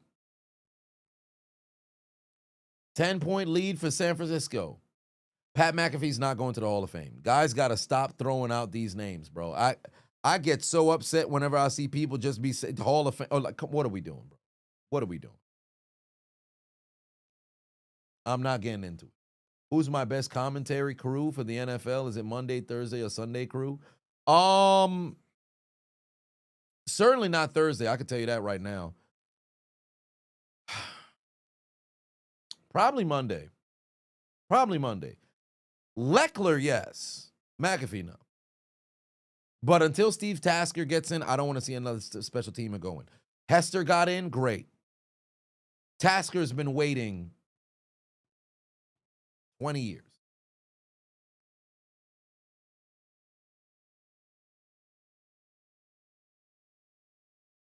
And the Manning cast is actually very good as well. They're entertaining. Vinatieri will get in. I just really, because the thing is, the further and further you get away, motherfuckers is not going to remember Steve Tasker, because the people who's going to bat to, don't start with this AJ Hawk business. The people who went to bat for those guys who played in the 90s, those folks is going to mess around and die off. So now it's just going to be your peers who have to go and speak up. But the downside is those voices is going to get drowned out, because the guys in the 2000s, there were so many Hall of Famers who played throughout the 2000s. It's going to get to a point where it's like, now, people who should have got in from the past, it's a wrap. Edelman, absolutely not. What are we doing? When Tucker retires, he'll most likely mess around and have a legitimate argument. There's no other kicker outside of Vinatieri who can mess around and be in the conversation. Maybe Gary Anderson's another one. So Gary Anderson, Justin Tucker, Adam Vinatieri. There's no other kicker that would mess around and be deserving. Yeah, T.O. winning. No, Edelman's not a Hall of Famer. I better stop it. He's a Ring of Honor guy for the New England Patriots, but he's not a Hall of Famer. Y'all got to stop it. Great return for the Falcons across the 50-yard line. That's how you make plays. No, Matt Bryan, stop it. Y'all just naming any kickers now. Somebody going to say, David Akers. Come on, man. What are we doing? What about Luke Longley? He plays basketball. What about Brian Longwell? Jason Elam, he had the record for the longest field goal from 1998.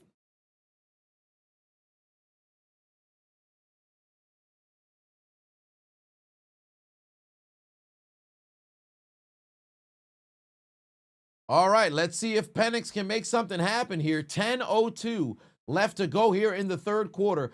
Great return brings them inside Niner territory. If this man can't muster up a fucking drive here, you're absolutely failing. Handoff, Bijan Robinson. Oh, good cut. Able to go and pick up 7 right here. Good first play here from the Falcons. Get the ball in 7's hands. Get the football in 7's hands. Man, just say Toby Gerhardt. I should hire an assassin right now. I should hire Deadshot right now. Right through your goddamn living room window. There ain't no way. There ain't no way. You out of your mind.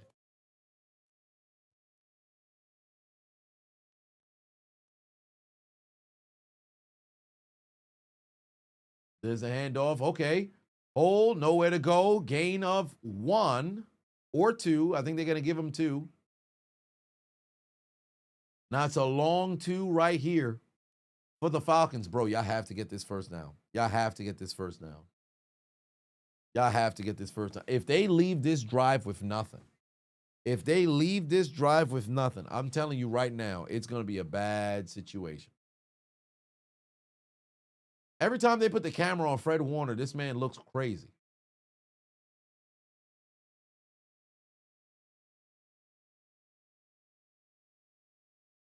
Third and 1.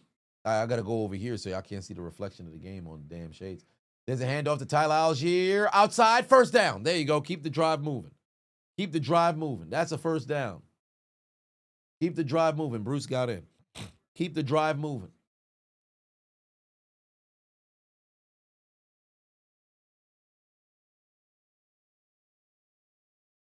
What's going on with Tatum? Oh.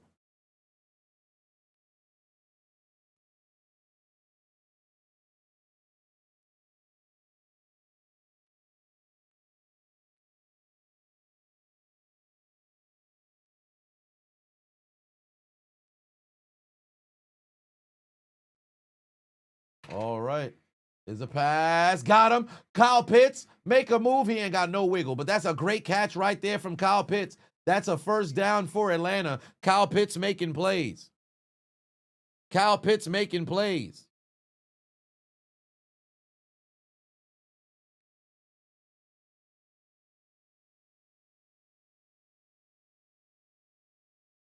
Kyle Pitts making plays.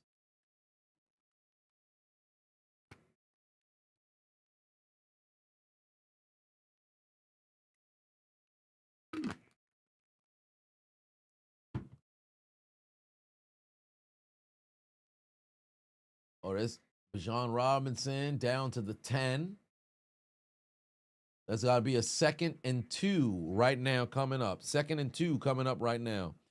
D-Hub said, why wouldn't I build a team around Lamar Jackson? I mean, I would. I think the reason why I said Jonathan Ogden is I start with Hall of Famers first, and then I work my way down.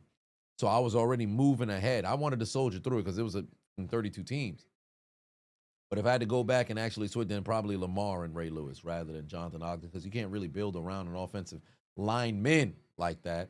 But nonetheless, I mean, you put Lamar on that 2000 Ravens team, my God, you probably mess around and have a bit of a dynasty, if you will. But I was starting Hall of Famers first, and then I worked my way down from there. Bijan Robinson, hold on to the football. There it is. Break the plane. Touchdown, Atlanta.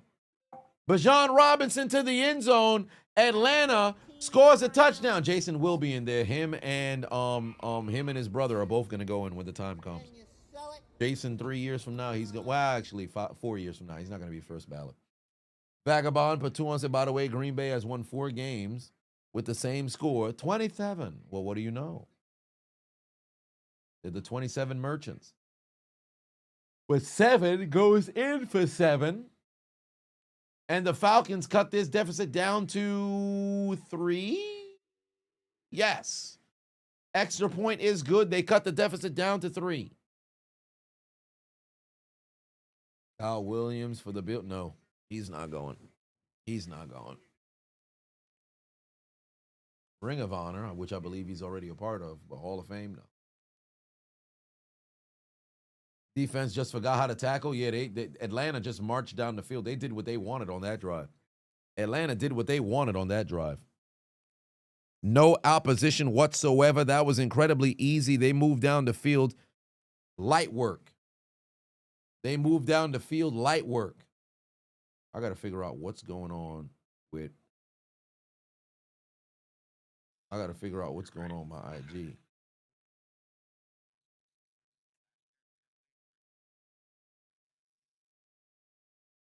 I can't.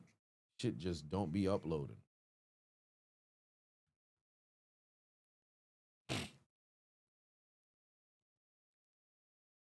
Sub-Z said, you look like the stereotypical black kid in every movie that grows up in a rough neighborhood and is taken in by a professional athlete and grows to actually be somebody, but the main difference is I'm a Twitch streamer.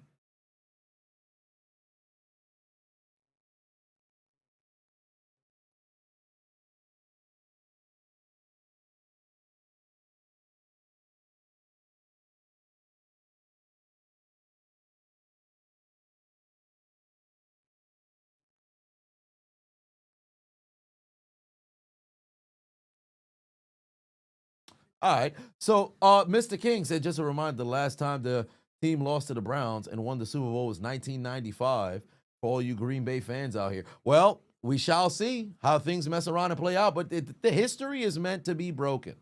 You know? History is meant to be broken. So there is that. Told you the Raiders are going to go on the L train. Yeah, they did go on the L train, Edgar. They did indeed go on the L train. Hunter said all the quarterbacks for Green Bay have won a Super Bowl at age 27, and Jordan Love is turning 27 this year. Well, see, that's the thing. When you mess around and you happen to have a little bit of that history that's there, you kind of go in with the expectation that, man, everything is going to go right until it doesn't. So we're going to have to stay tuned and see how things mess around and play out. We're going to have to stay tuned to see how things are going to mess around and play out. 10-13 is the score right now. San Francisco looking to get this football back, and they have an opportunity to do something with it. Atlanta marched down the field in 3 minutes, put points on the board, and cut their deficit down to 3. Let's see how San Francisco responds. Isaac Bruce, yes. Who called me?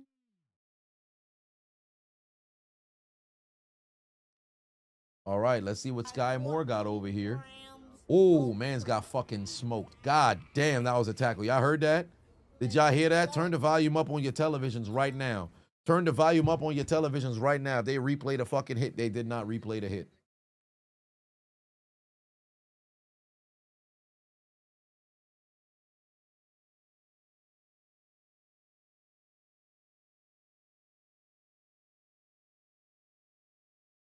Corey McRae for 5 on said, am I going to do the World Series commentary this year?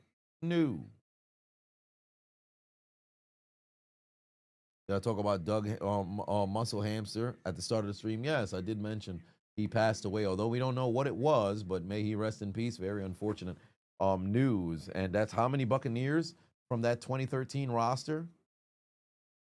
Vincent Jackson, Doug Martin, there was another Niner who there was another Buccaneer who passed away as well. Vincent Jackson, Doug Martin. There was another one, but it escapes me.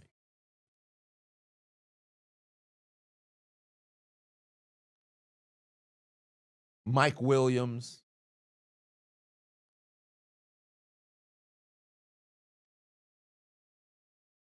Oh, McCaffrey lowering the shoulder, picking up the first down.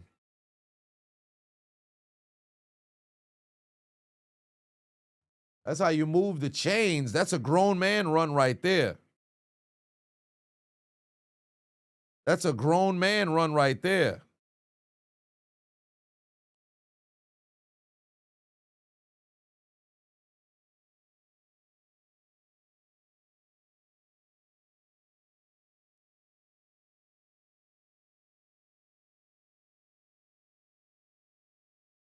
Third and 7. Wow, look at Kyle Juszczyk trying to break tackles. Can't.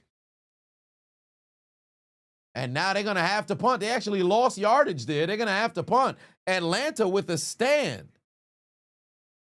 Atlanta with a stand. R.I.P. Derek. Derek Brooks is alive. What are you talking about, Derek Brooks? Derek Brooks is alive. Why would you say this?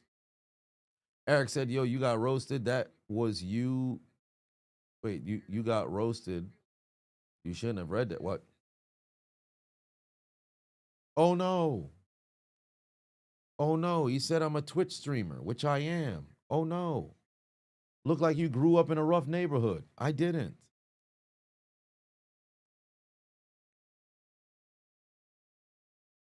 Some people take themselves way too seriously.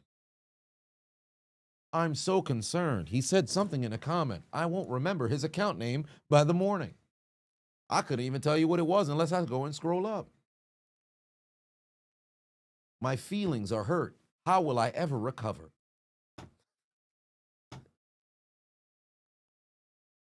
Now we knew you grew up in Brownsville. Don't lie. Stop it. I never grew up in Brownsville. You better stop it.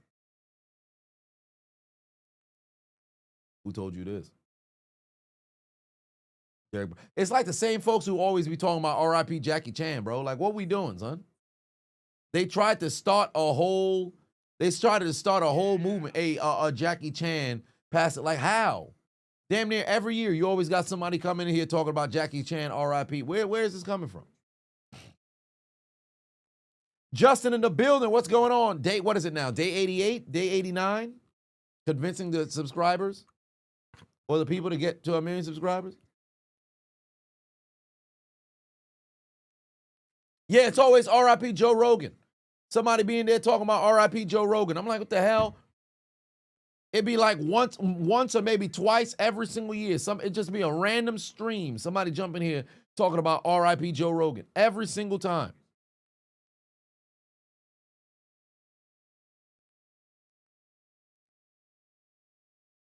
It's weird with the fake deaths. What are the point, man? I wish I knew. I wish I knew. Restore my community. TH3Scrang0 just gifted 1 subs. Hey, man's holding it down for the community. Restoring the community. We appreciate you immensely, family. My Dookie Twinkling is a crazy name. Said that happened with John Witherspoon when he was alive. Indeed, but we got to talk about that. We got to talk about that username, brother. Like, what's going on with that username? What's going on with that username?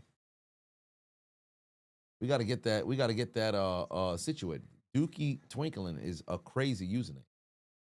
Ain't no way when you was signing up for Twitch, you was gonna say, "Hey, this the name that I'm gonna go with." What's the origin? What is the origin?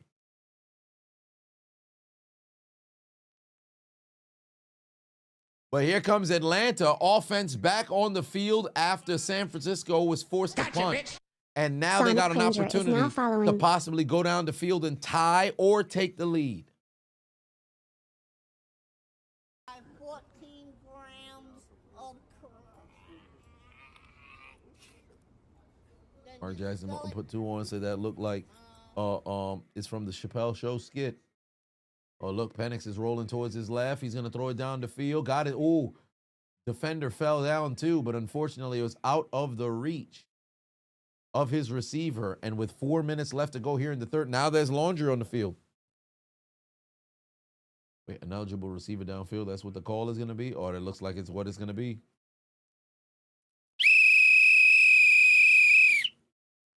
Laundry is on the field.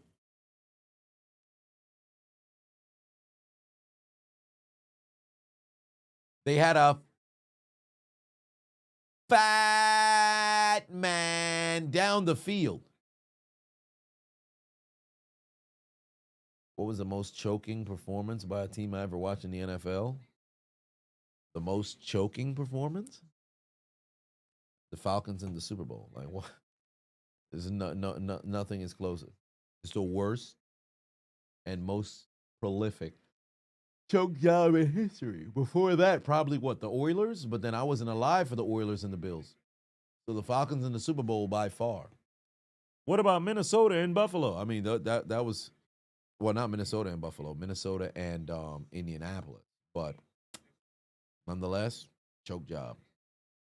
Who was the quarterbacks? Matt Ryan. Gotcha, bitch. Jason84 is now following.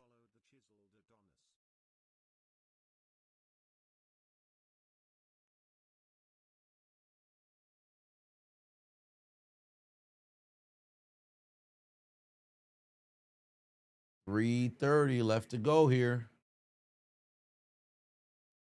Oof, who the hell was he throwing to, bro? Yeah, he just telegraphed that whole fucking pass. He telegraphed that whole fucking pass.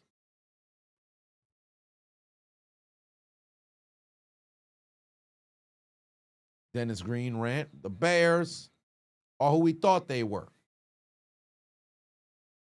That's why we took the damn field. So if you want to crown them, then crown their ass. But they are who we thought they were. And we let them off the hook. 3rd and 13. I believe that was 2006. Because Devin Hester might have scored 2 touchdowns that game on the returns.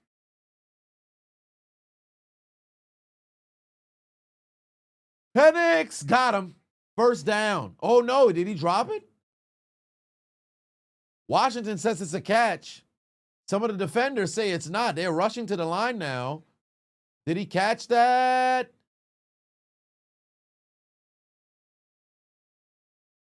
I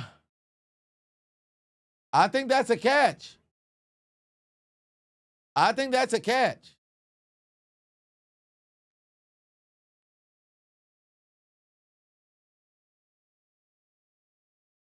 That's a catch. Now across the 45-yard line, Penix over to Kyle Pitts. Pitts is going back to the line of scrimmage.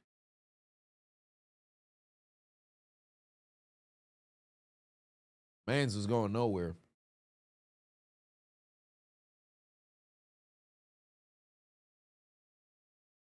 You'll never forget the Vikings commentator. You could have taken a knee and go for a 56-yard field goal. This is not Detroit. It's the Super Bowl. Yeah, that was after Brett Favre threw the interception in the NFC Championship against the Saints, which he's 100% accurate.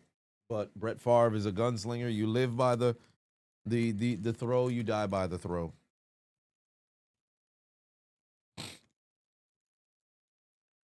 Oh, what a catch there by Drake London. What a catch by Drake London. I'm a man. I'm 40. I'm not a kid.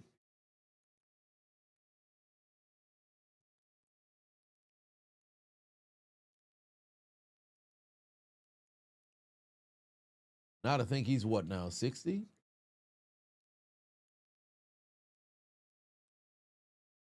Well, we talking about practice, man. What are we talking about?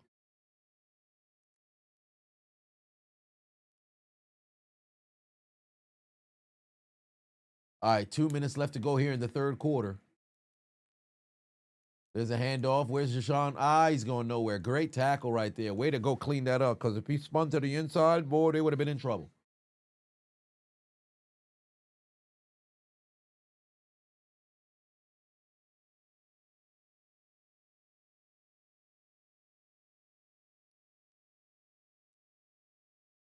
Making some plays here.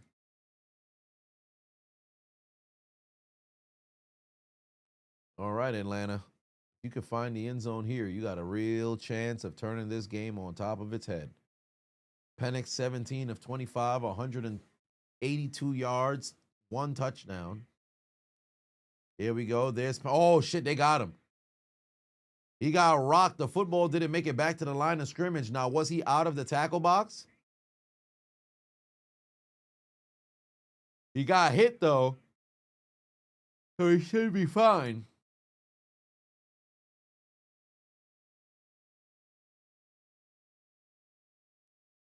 That's a great fucking design blitz. Because Penix never saw him. Oh, yeah, he had a receiver in the vicinity. John Randall versus Shannon Sharp, trash talk, Super Bowl 33.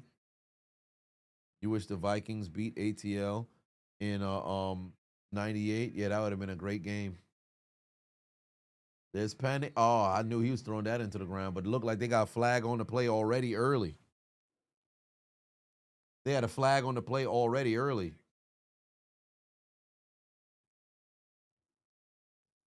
Is he in my top 10? Wait, AR. Since this is AR's last session, is he in my top 10 all time? Quarterbacks? 100%. 100%. He was in my top 5 for a very long time, even with 1 championship. And it sounds crazy to say even with one championship, like it's easy to win rings. Like in today's day and age, fans just think that rings fall off of fucking, trees. They be thinking football is like basketball. Or get so caught up with Brady. Like you got to recognize how much of an anomaly and outlier the New England Patriot dynasty happened to be. You had 20 fucking years. Nobody's ever had that in any goddamn sport. You got what?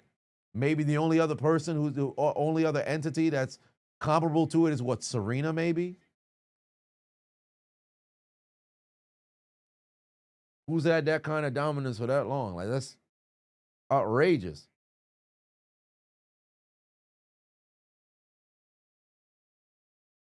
Pass incomplete. Now what do you want to do? Pass incomplete. They got to come out there and punt. Golly.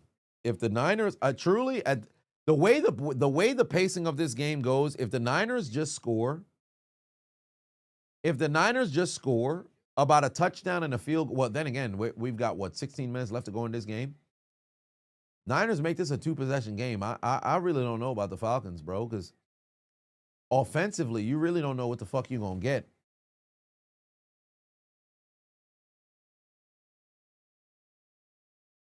Hey, what, Poison? Oh, good job. Way to field it. At where they're going to put it, the 3?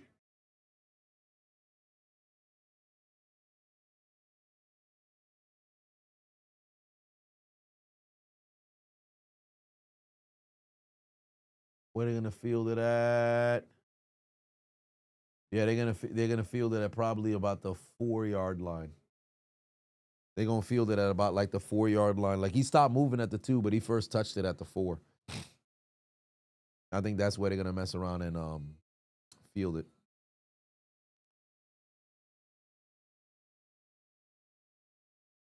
Bama is not even that long. Yeah, but how many other teams? Like you have a lot of guys who just on and off. Like you had Miami in the 80s into the 90s. You had on and off that was there early 2000s. Like you're always hanging around. I don't even say on and off because ultimately winning a fucking bowl is still winning. Like you may not have gotten the national championship, but if you win in a bowl this year, then you got, people getting drafted in the first round every single year. Like that's considered winning in that retrospect. Nonetheless, it's how many teams exists per year, and then how many teams is replicating that level of success. It's incredibly small, if not any.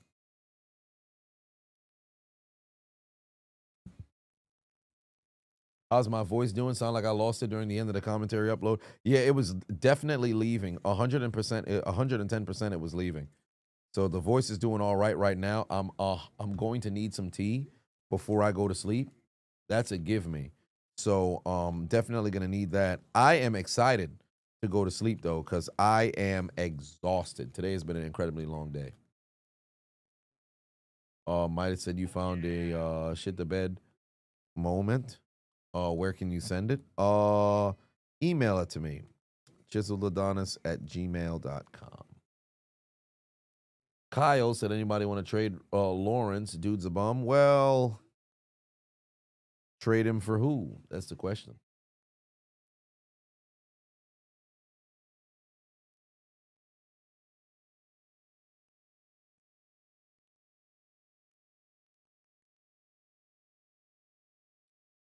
Broncos scoring 30+ in one quarter is beyond insane. Yeah, it's crazy to me that the Giants folded the way that they folded. And truly, you know what cost them the game? That interception throw, that dart threw straight to the defense, inexcusable. Literally, the defender's right in front of you. Right in front of you, and you threw the ball straight to him? For shame. I hope they light Sun up in the fucking in film study. Doc Ock Pateno say, hey Chiseled, can we talk about Indy? Was Anthony Richardson just as bad and unprepared, or is Daniel Jones better than we thought? Is it too early to call him a bust? I think he can mess around and have a little bit of a resurgence if he goes somewhere else. So we shall see, but thus far from what we've seen, He certainly does have the resume, if you will, for that of a bust. First down, Christian McCaffrey. That's going to be enough to take us to the end of the third quarter. Why did I pick up my wallet?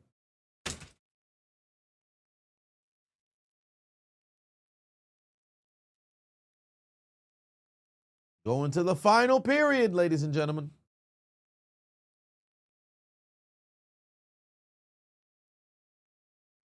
Yeah, I heard about Doug Martin.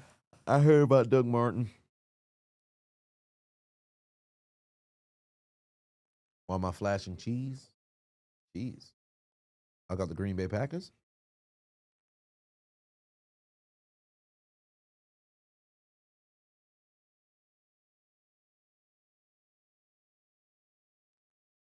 Steelers ceiling. In my opinion, the ceiling right now, AFC Championship. But you would need the offense to literally score 30 plus points, and you'd have to outduel your opponent and just hope you could get a splash play. But right now, even that's called into question. Maybe the divisional.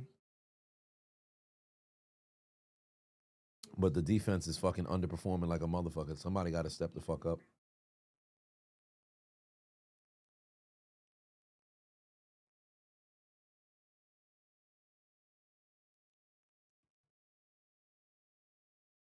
They're talking about trading for a wide receiver, too.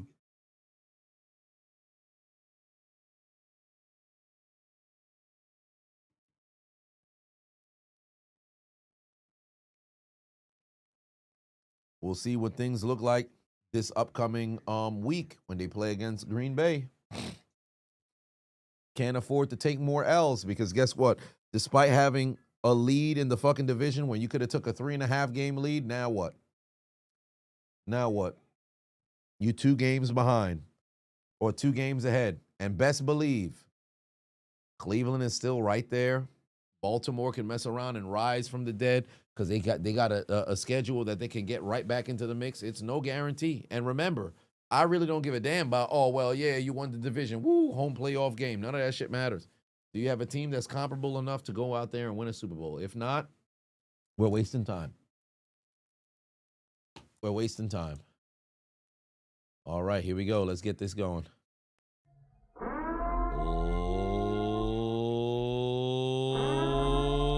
Ladies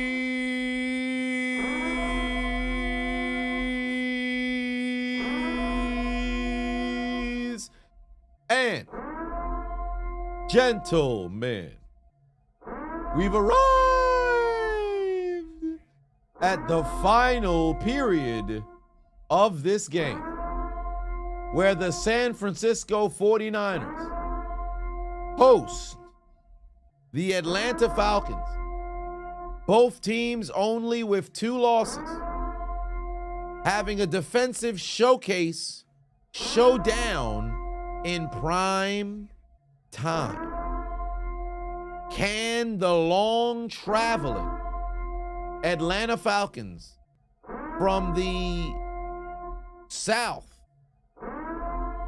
in the East pull off a victory and return back home to consume Waffle House without needing to get into a battle of fisticuffs? Or will the incredibly chill San Jose Levi Stadium occupying San Francisco 49ers, like Chris Jericho, stare a W in the face and drink it in, man? Who comes out on top? Ladies and gentlemen, I invite you to the fourth quarter.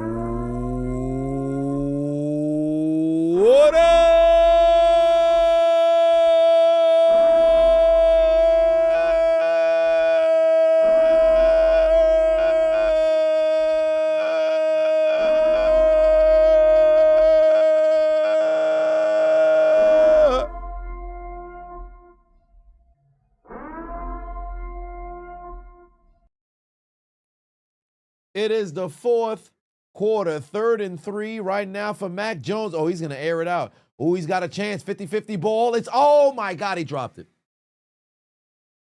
He fucking dropped it. Oh, my God, Demarcus Robinson, you got to catch that football, bro. He dropped the ball right there in the breadbasket and landed right betwixt your motherfucking forearms. You've got to catch that football. Look at Demarcus Robinson. Come back to the ball. It's right there in the breadbasket. You got to catch that football, bro. You have to catch that football, bro. Yes, the defender was draped on you, but it went right through your motherfucking hands. God damn. What part of the game is this? God gave you 2 goddamn hands.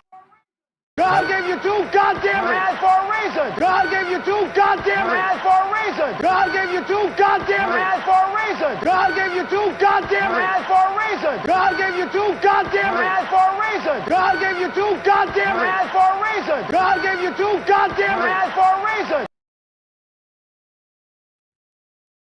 You got to catch that doggone football, but instead, that's not what happened. Oh, wow, we're 16 weeks away from the Super Bowl. Oh, my.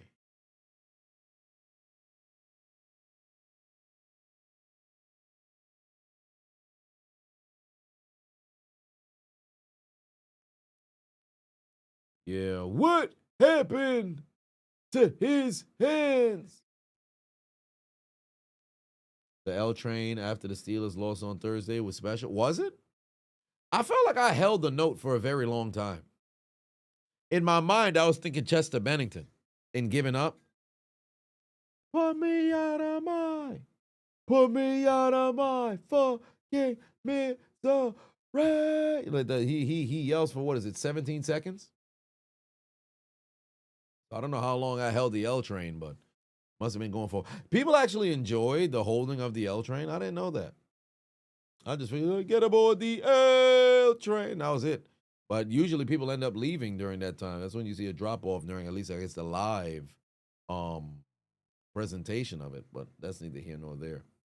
Incoming Robinson, 80-yard touchdown. Oh my. Is that Orlando Jones? Indeed it is.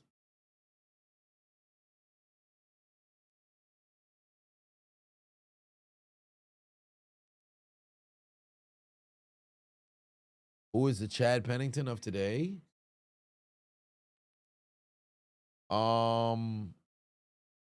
Incredibly capable when healthy, but injury prone year by year. Shit, Joe Burrow. But Joe Burrow is so much better.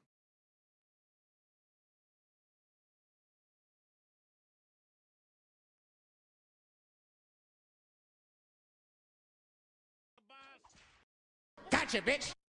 Red_crit_king is now following. What was the worst season for my Steelers since I became a fan? For that mid-team? Worst year as a fan. 2003 was the only year I was a fan of Pittsburgh where they didn't have a winning record. So probably 2003. But 2006 was very disappointing because Cowher's last year, but then furthermore, Ben and the Steelers weren't doing a very good job defending, said Lombardi. 2009 was a little disappointing as well. Because Willie Parker, I think that was his best season. Willie Parker, that was his best season. I think that was Ben's first Pro Bowl as well. So that was a little disappointing. What else was there? 2013, I think we started 0-4. And then we started to figure it out towards the tail end of the year. But probably 2017 is the most disappointing because I believe that was a Super Bowl year. But worst season, 2003, since I became a fan of Pittsburgh.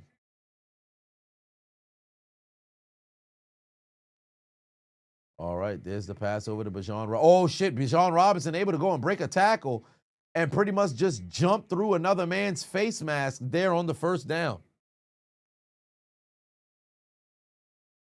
Jump through another man's face mask there.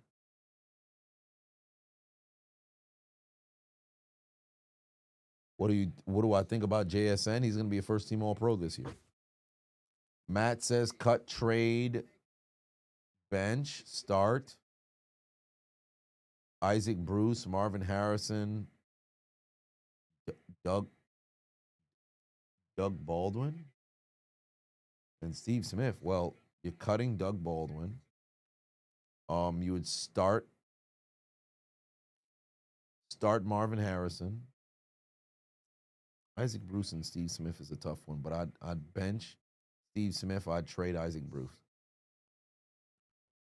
But all right, Christian McCaffrey over 100 yards on the ground for the first time since 2013. I said 2013. 2023.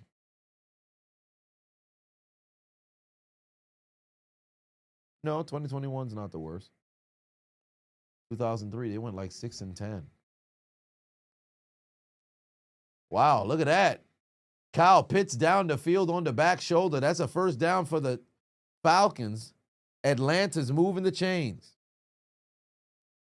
Atlanta's moving the chains.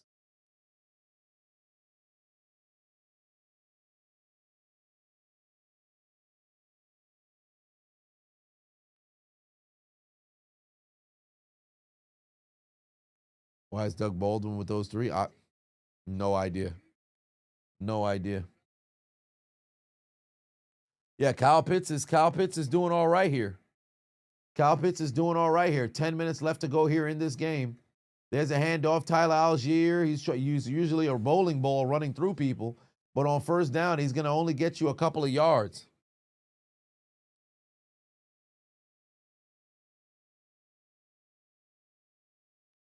And Bijan Robinson's coming right back into this game. Is somebody shook up?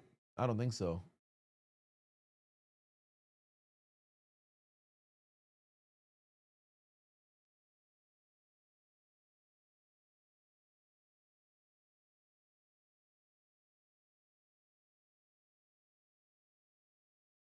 Damn. I guess Tyler Algier got to take a break and we got to go to a commercial, apparently. Man's got fucking rocked and they got to go to a commercial.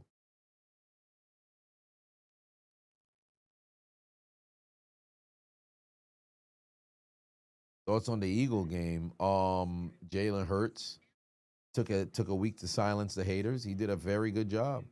Aired it out, perfect passer rating. Only one more incompletion than he had touchdowns. You can't beat that. The tush push attempt to stop it was hilarious, though, because these motherfuckers laid down on the ground. I thought that was funny. It didn't work because they ran it and they ended up succeeding anyway. But I thought that was very funny.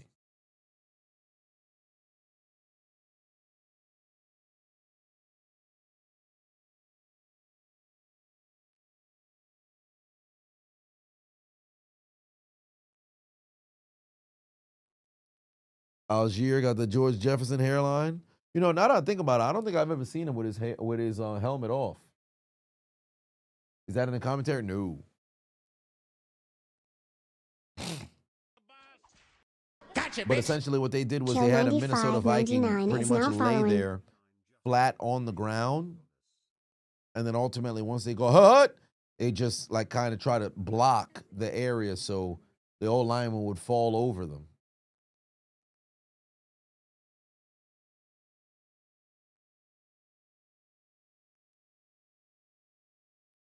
The ATL is to be balanced once more. Oh, the world is to be balanced once more. ATL must lose. Damn, that's some haterish shit.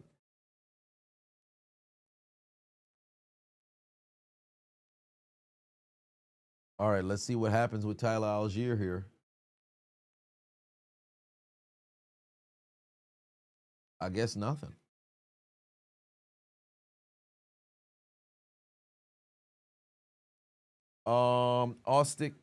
The autistic trucker said, probably a strange question, but why do I post a commentary so soon after the games are done on YouTube? It doesn't really incentivize people to go to my Patreon. You're not complaining, by the way. Well, initially what I was doing before was having it that day of on the Patreon, and then afterwards the following day I would have it up on YouTube. But the reason why I do it now is primarily because, for one, want to be able to get back the allure behind having it on the same day. Because the one thing that actually separated myself from my contemporaries was the speed in which it would, go and get out. So Sunday, the games is done, and the entirety of the commentary is out on the Sunday. So I'm almost willing to take a hit there to be able to get it out for what it was originally, used to be. 3rd and 1 here for ATL. Already inside 9 of territory. There's a toss over to Bijan Robinson. Nowhere to go. Ooh, so now what do you want to do? Now what do you want to do if you're Atlanta? Kick the field goal and tie? Or maybe keep trying to go for it and take the lead? I think it's best to just go and kick it. I think it's best if they just go and kick it right here, because this is going to be a tough situation. What? They're keeping the offense on the field. They're keeping the offense on the field. They're keeping the offense on the field. They're keeping the offense on the field. Atlanta's going to try to either draw them off sides or they're going to mess around and use the timeout. Ain't no way. They said, fuck it, let's go for it. Drake London in motion. Oh, they're actually going to go for it. 4th and 1. Penix pass broken up. What a play right there from San Francisco. Nearly got intercepted, but what a fucking play. You had a chance to just kick a fucking field goal and tie the game.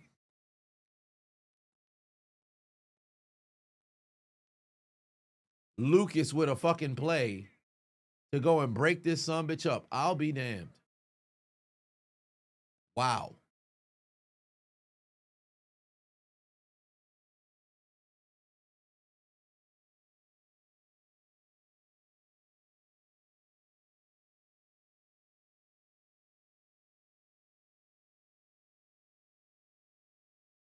Why? Just kick the... That's a 53-yard field goal. Mac Jones, dump off. Christian McCaffrey, he's got the sideline. He's going to go down after a first down across the 45. They turned this into a touchdown, bro. That's good night, Irene, for Atlanta. 8 minutes left. Always playing trash, and you have Bijan Robinson. Is Kittle in the game? Yeah, Kittle's just blocking. I don't think Kittle has a catch. Hold on, wait. Let me see right now. George Kittle is playing. He has 2 targets and no catches. He has been lead blocking like a motherfucker here tonight. But this is the Christian McCaffrey game.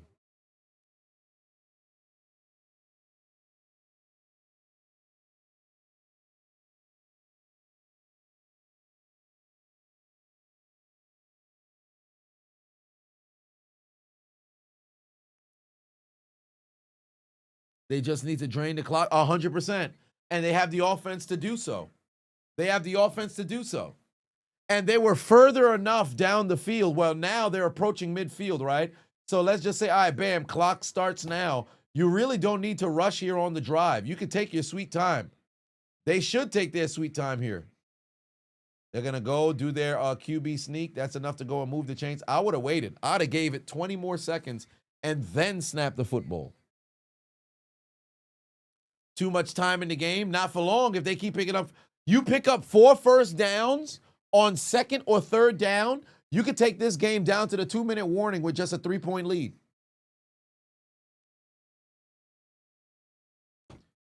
You can literally win the game here without having to give the football back. We saw the Eagles do that all year last year.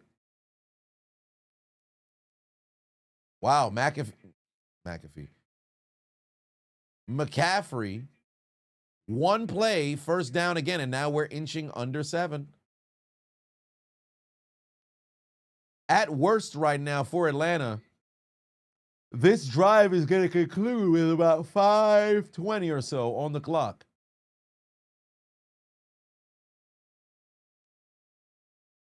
Eagles beat the Steelers last year with a 10-minute drive. Yup.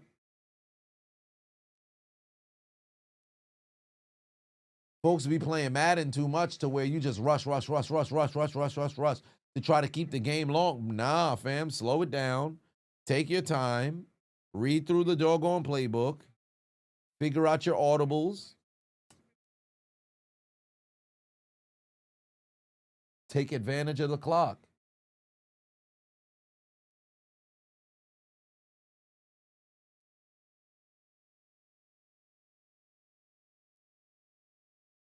Six minutes left to go here. Got to get a stop. 2nd and 3. Oh, he's down. It's about to be a 3rd and 1. Watch, they're going to sneak it again. They're going to sneak it again. You cannot allow a first down here. You cannot allow a first down here. They're just going to keep running the clock.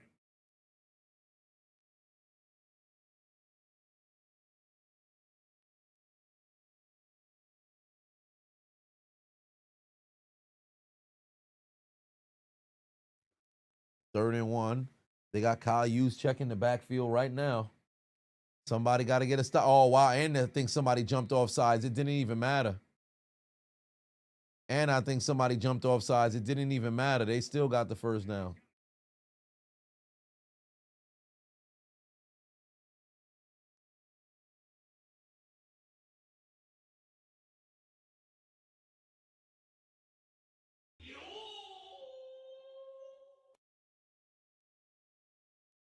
They might not get this football back. Ike might. Where are they at right now? They're at the 31.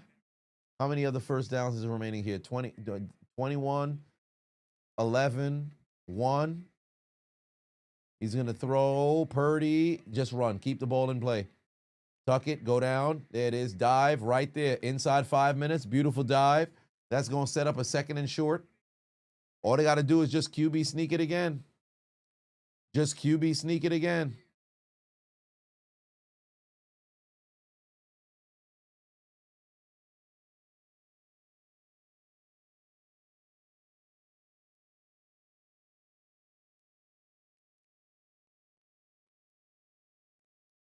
Two Monday Night Football games. Game 7 of the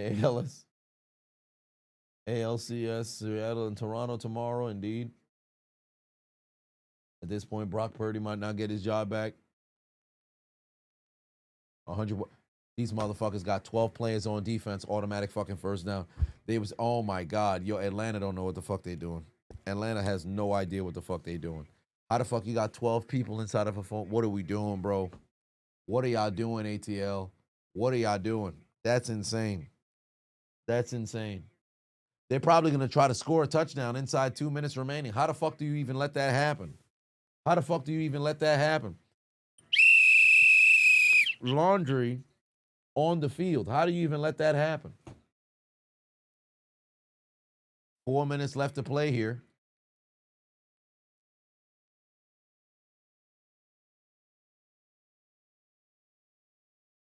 After the first contact, he's able to go and pick up 2 more yards as the clock is now under 3 minutes. You can't let him score a touchdown here. You cannot allow them to score a touchdown here. This drive is going to go on 5 minutes. It's going to go past 5 minutes. What did I tell y'all? This is a situation where ATL might not get this football back if they can't get a stop. They still do have the timeouts, though. That's the positive. They just cannot allow like a fucking penalty that gets them an automatic first down. So no defensive holding, no illegal contact to the face. Beautiful fucking tackle. There you go. Set up a 3rd and long. Set up a 3rd and long.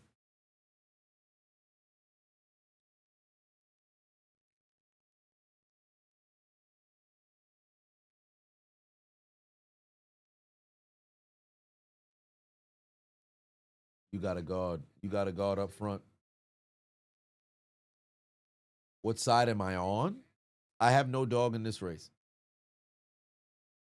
I have no dog in this race.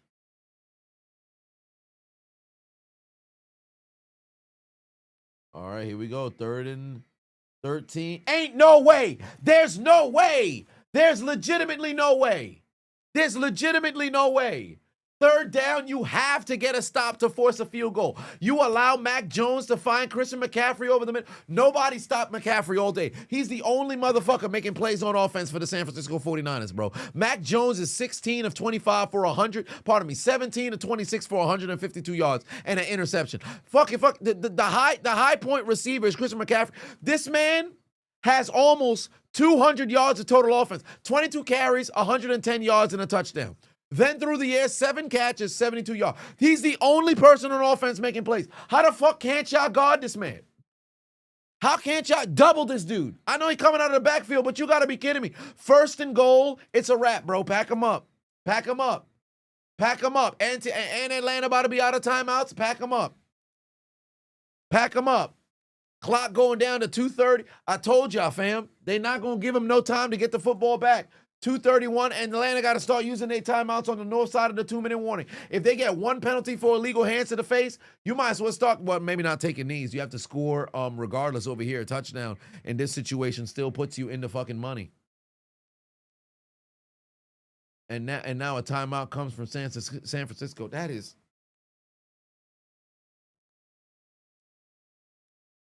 San Francisco better run all 3 plays.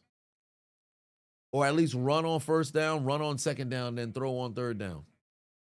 Make them waste their next 2 timeouts because you can make Atlanta be out of timeouts completely by the end of this drive. Don't throw the fucking football. And if you go and throw the football and you go down, don't throw it away.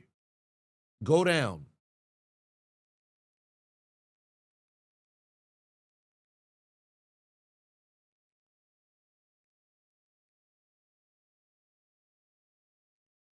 All right, here we go.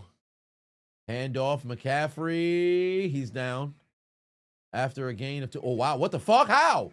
I thought this motherfucker was where... I thought McCaffrey was where George Kittle was at. Instead, he burrows his way to the end zone. That's a TD. Yo, what? These motherfuckers just got straight up bullied, bro. 11 plays, 65 yards, nearly 6-minute drive. How? They just straight up got bullied, bro. Look at these dudes. A hat on a hat. McCaffrey doesn't go down. Look at the fucking footwork. Stays all the way up, and the offensive lineman pulls him into the end zone. They just got bullied, bro. They got bullied, bro.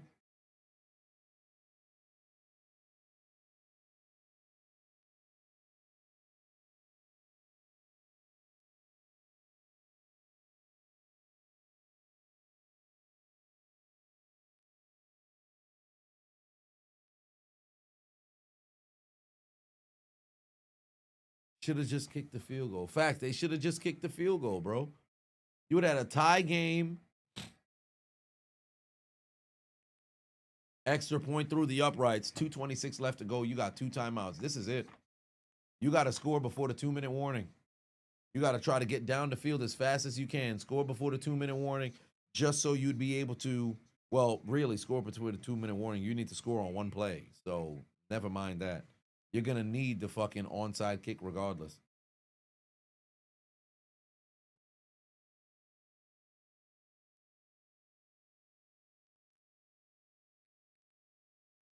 That's crazy, bro. That's all this because these motherfuckers didn't want to go for it. One to Cash said, salute, chat. Gotcha, bitch. My man, I Dimp appreciate you. _TD is now following.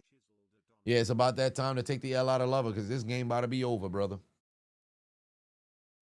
Since everybody was looking at Kittle, I should make that a Genjutsu. Nah, that's not a Genjutsu. That's not enough for a Genjutsu. 14 grams Mr. King of put 2 and said, you love the Falcons, just embarrass themselves. Then you sell it. Yeah, there ain't going to be no Magic City tonight. That's a fact. There ain't going to be no Magic City tonight. Niners are serving fresh hot L's. Shit. I cannot believe the Falcons were in field goal range and decided on 4th down. Yeah, let's try to throw it.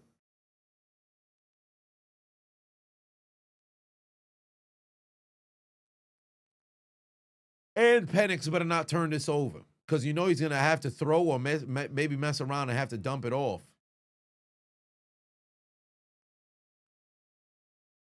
Gator meme is infuriating. How so? Oh, wait, where's my mouse? This is infuriating for you?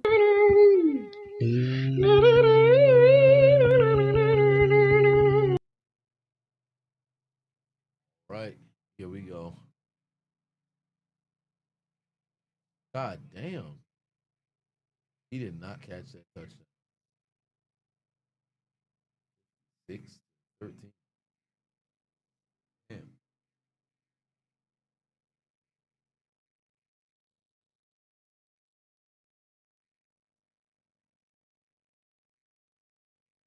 All right, let's see how they make a play. Let's see how they make a play. They're going to try to get a return. He's going nowhere. 2:21 on the clock here. 2:21 on the clock. You got 2 timeouts left. Come on, Atlanta. Do not fucking waste a timeout either. Not waste a timeout either. You're better off getting to the line, not knowing what the fuck y'all doing, and not wasting a timeout than to waste a fucking timeout.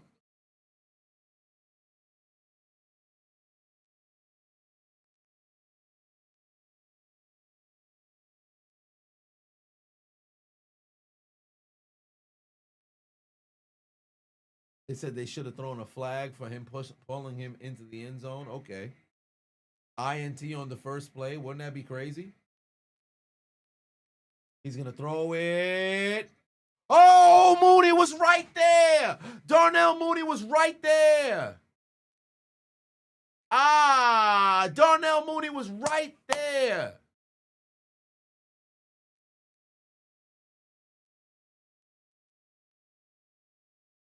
You got to catch that. Oh, my God. That was actually on the money. They just missed each other. That was right there on the money. They just missed each other. That would have been a great one right there. Get all the way down the field, maybe try to get the football off. Or then again, no, they wouldn't be able to get it off before the 2. Penix down the field again. There it is. He's got Mooney this time. He gets tackled inbounds. And they're going to take it to the 2-minute warning. I'd highly doubt they're going to mess around, get down there, and take a snap. It doesn't make sense.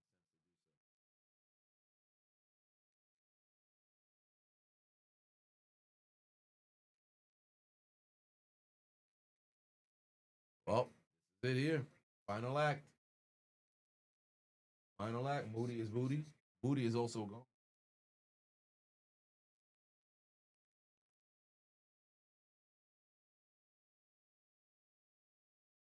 Am I sleepy? Oh, I'm exhausted. I'm exhausted. I cannot wait to go. In fact, first thing I'm doing once I get down. I need that.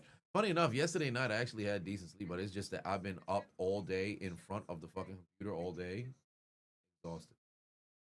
Thoughts for a wide receiver 2 for Pittsburgh? I have no idea who, but hopefully we can just mess around and get some. So we'll see. Kittle couldn't get 10 yards. Nope, and he's not going to get the ball at all because once they get the football back, they're going to need. So Kittle had those 2 targets. No reception.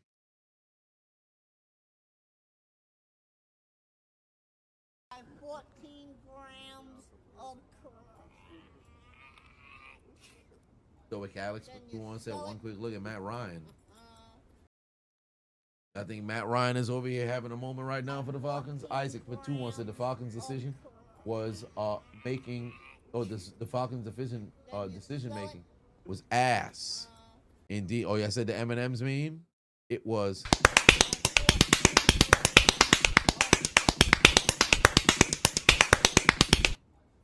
Run it back.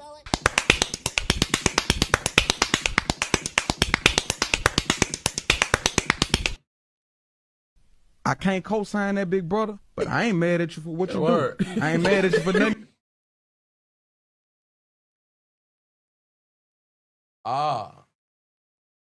Dwayne put 5 on, said you feel like Dallas Cowboys, SpongeBob, the 49ers, we them boys, we ain't gonna lose no more games.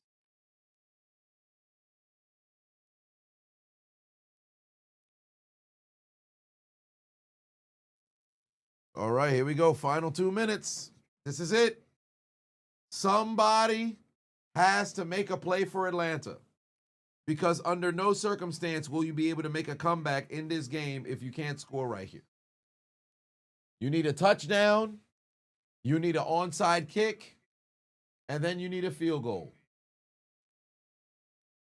You need a touchdown, onside kick, then a field goal.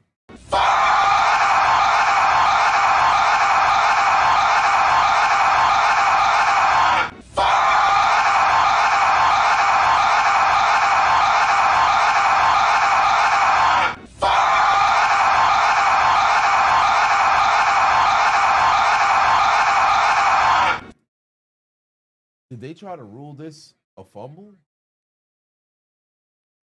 Nah, they're gonna rule this an incomplete pass.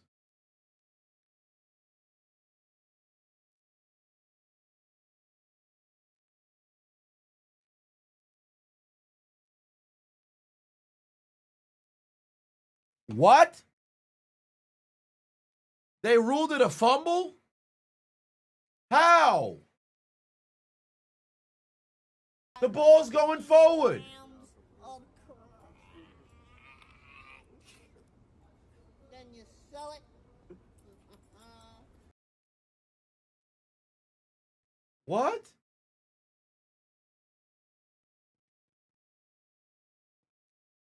The forward fast.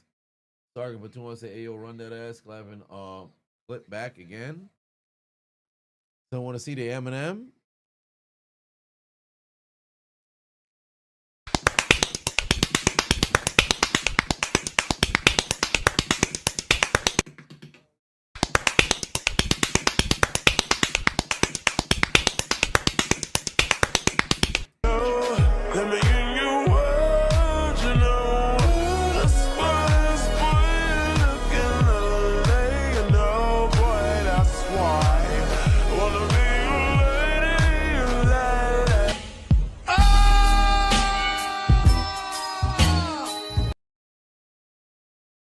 Let's see what they're gonna call here on the call. I don't think that's a fumble. I don't think that's a fumble.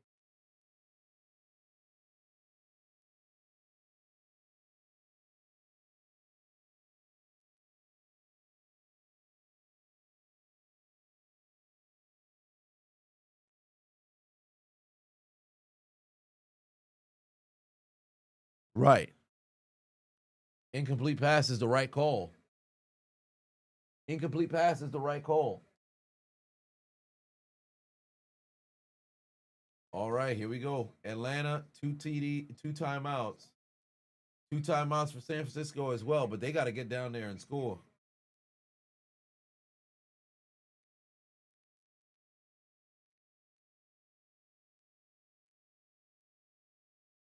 Buy 14 grams of crap.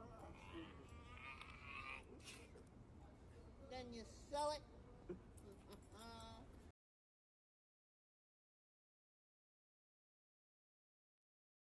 Better hurry the fuck up now.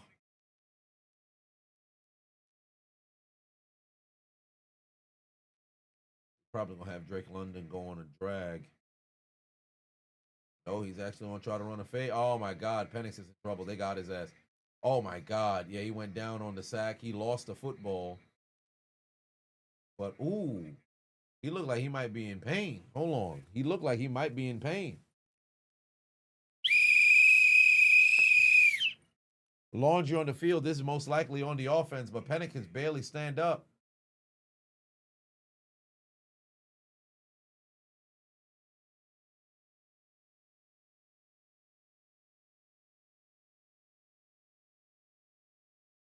All right. Drake London outside. Why?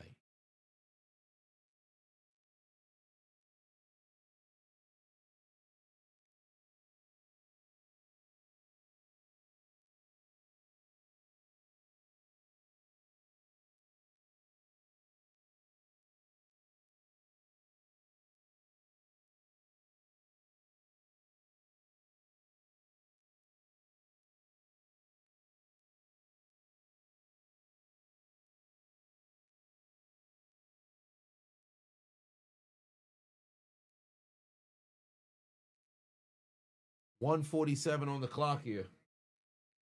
147 on the clock here. Yeah, you know he in pain. Somebody tell Kirk Cousins he might have to get ready really soon. Limp Penix is hilarious. Limp Penix is hilarious. All right, 147. Come on now. You're now across the 45 to the 46. Yo, he's under duress every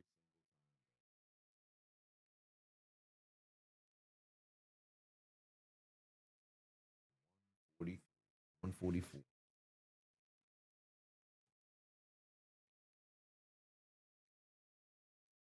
Oh, they got Kirk Cousins is warming up.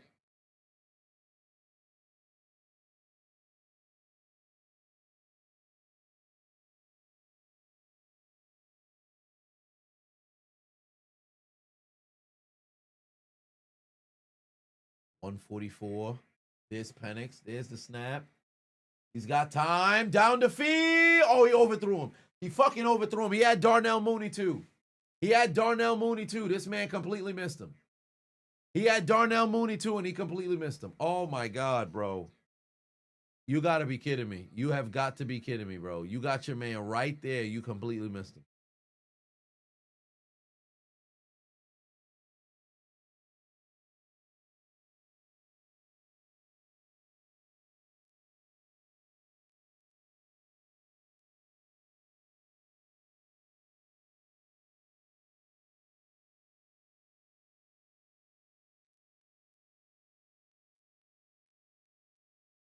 That's it. No flag. 4th down coming now. 4 down territory. That's it. That's it. That's it.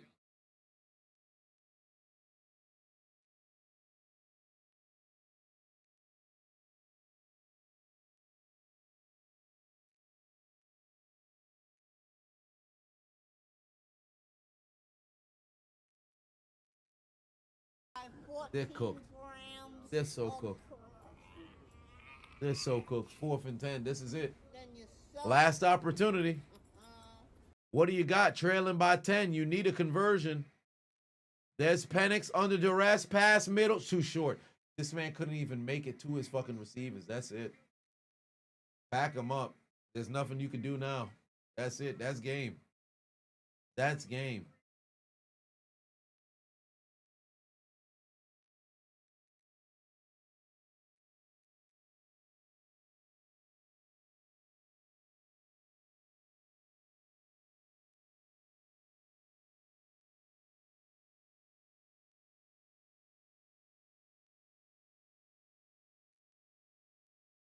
That's for shame. Absolutely for shame, bro. Man's fucking football ain't even make it back. The football ain't even make it back. What are we doing, bro? 1st down, and yeah, that's it. Take the L out of love it. This game is over, brother. 1st down right there for Atlanta. I don't know why they using a timeout. It really don't even matter, bro. You don't even have enough time to mess around and stop what's going on. You make a stop right now to try to stop the clock. Very next play, what are you going to do? Try to stop the clock there, and then 2nd and 3rd down, they could take the clock all the way inside 10 seconds. Like, man, this game is done.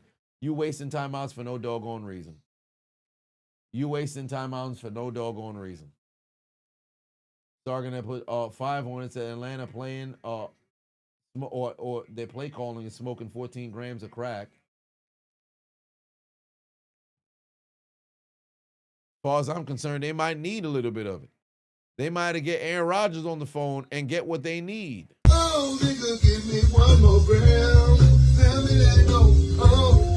Oh, please. Tell me that no. Oh, nigga, give me one more gram. Tell me that no. ATL gonna take their final timeout.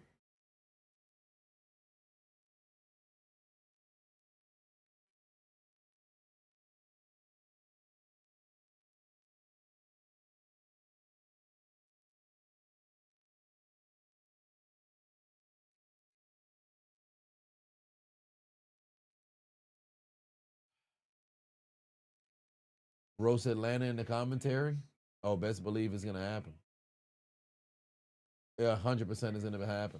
These dudes is cooked. Dudes is 100% cooked. Dwayne put 2 on and said, what do I think Matt Ryan is saying right now? He's definitely not having a good time. There it is. Just go ahead and take them damn knees.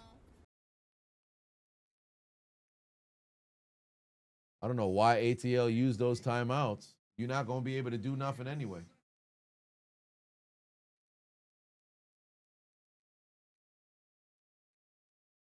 National Running Backs Day. 14 grams. Isaac Dorsey, the train. Indeed. One more knee, and that's all she wrote. Game done. All right, ladies and gentlemen, boys and girls, children of all ages, congratulations to the San Francisco 49ers taking care of business at home. Atlanta, riding high off a huge victory last week, come out here and perform nothing but a dud in the prime time. Darren Patetto said, good win for the 49ers. This loss is on coaching, not taking the points and offensive play calling. It's going to be a rough second half of the season.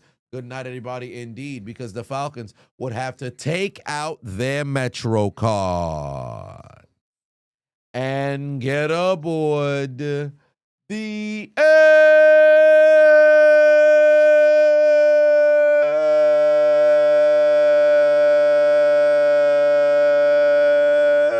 L train. Pack them up. Get them up out of here. Somebody tell them You lose. their quest of a victory was a Failure. Somebody get them their dinner. Fresh hot ales, fresh hot ales, fresh hot ales, fresh hot ales, fresh hot ales, fresh hot ales, fresh hot ales, fresh hot ales, fresh hot ales, fresh hot ales, fresh hot ales, fresh hot ales, fresh hot ales. Fresh hot L. It's over. You lose. Oh, Lord. That is absolutely disappointing. What a bad performance from Atlanta. This was the game that Christian McCaffrey just came out here and absolutely cooked. He's got over 200 yards all purpose, 72 yards through the air, 129 yards on the ground, 201 total yards and 2 TDs. That is outrageous. Absolutely outrageous. One man absolutely cooked them and told them that's how the white man runs the football. Nonetheless, I will see you guys tomorrow afternoon. Make sure you guys tune into the commentary up on YouTube right now on all platforms. I'm getting ready to go get myself some sleep. I appreciate you guys. As always, Jermaine put 2 on it, said you predicted 12 out of 13 right this week. Thanks, Pittsburgh. Pain, ain't it? Absolute pain. But nonetheless, y'all have yourselves a good night. I'll see you guys tomorrow evening. Y'all have yourselves a very good night. Eddie, take us out. Good night. Suck my dick. Bye-bye.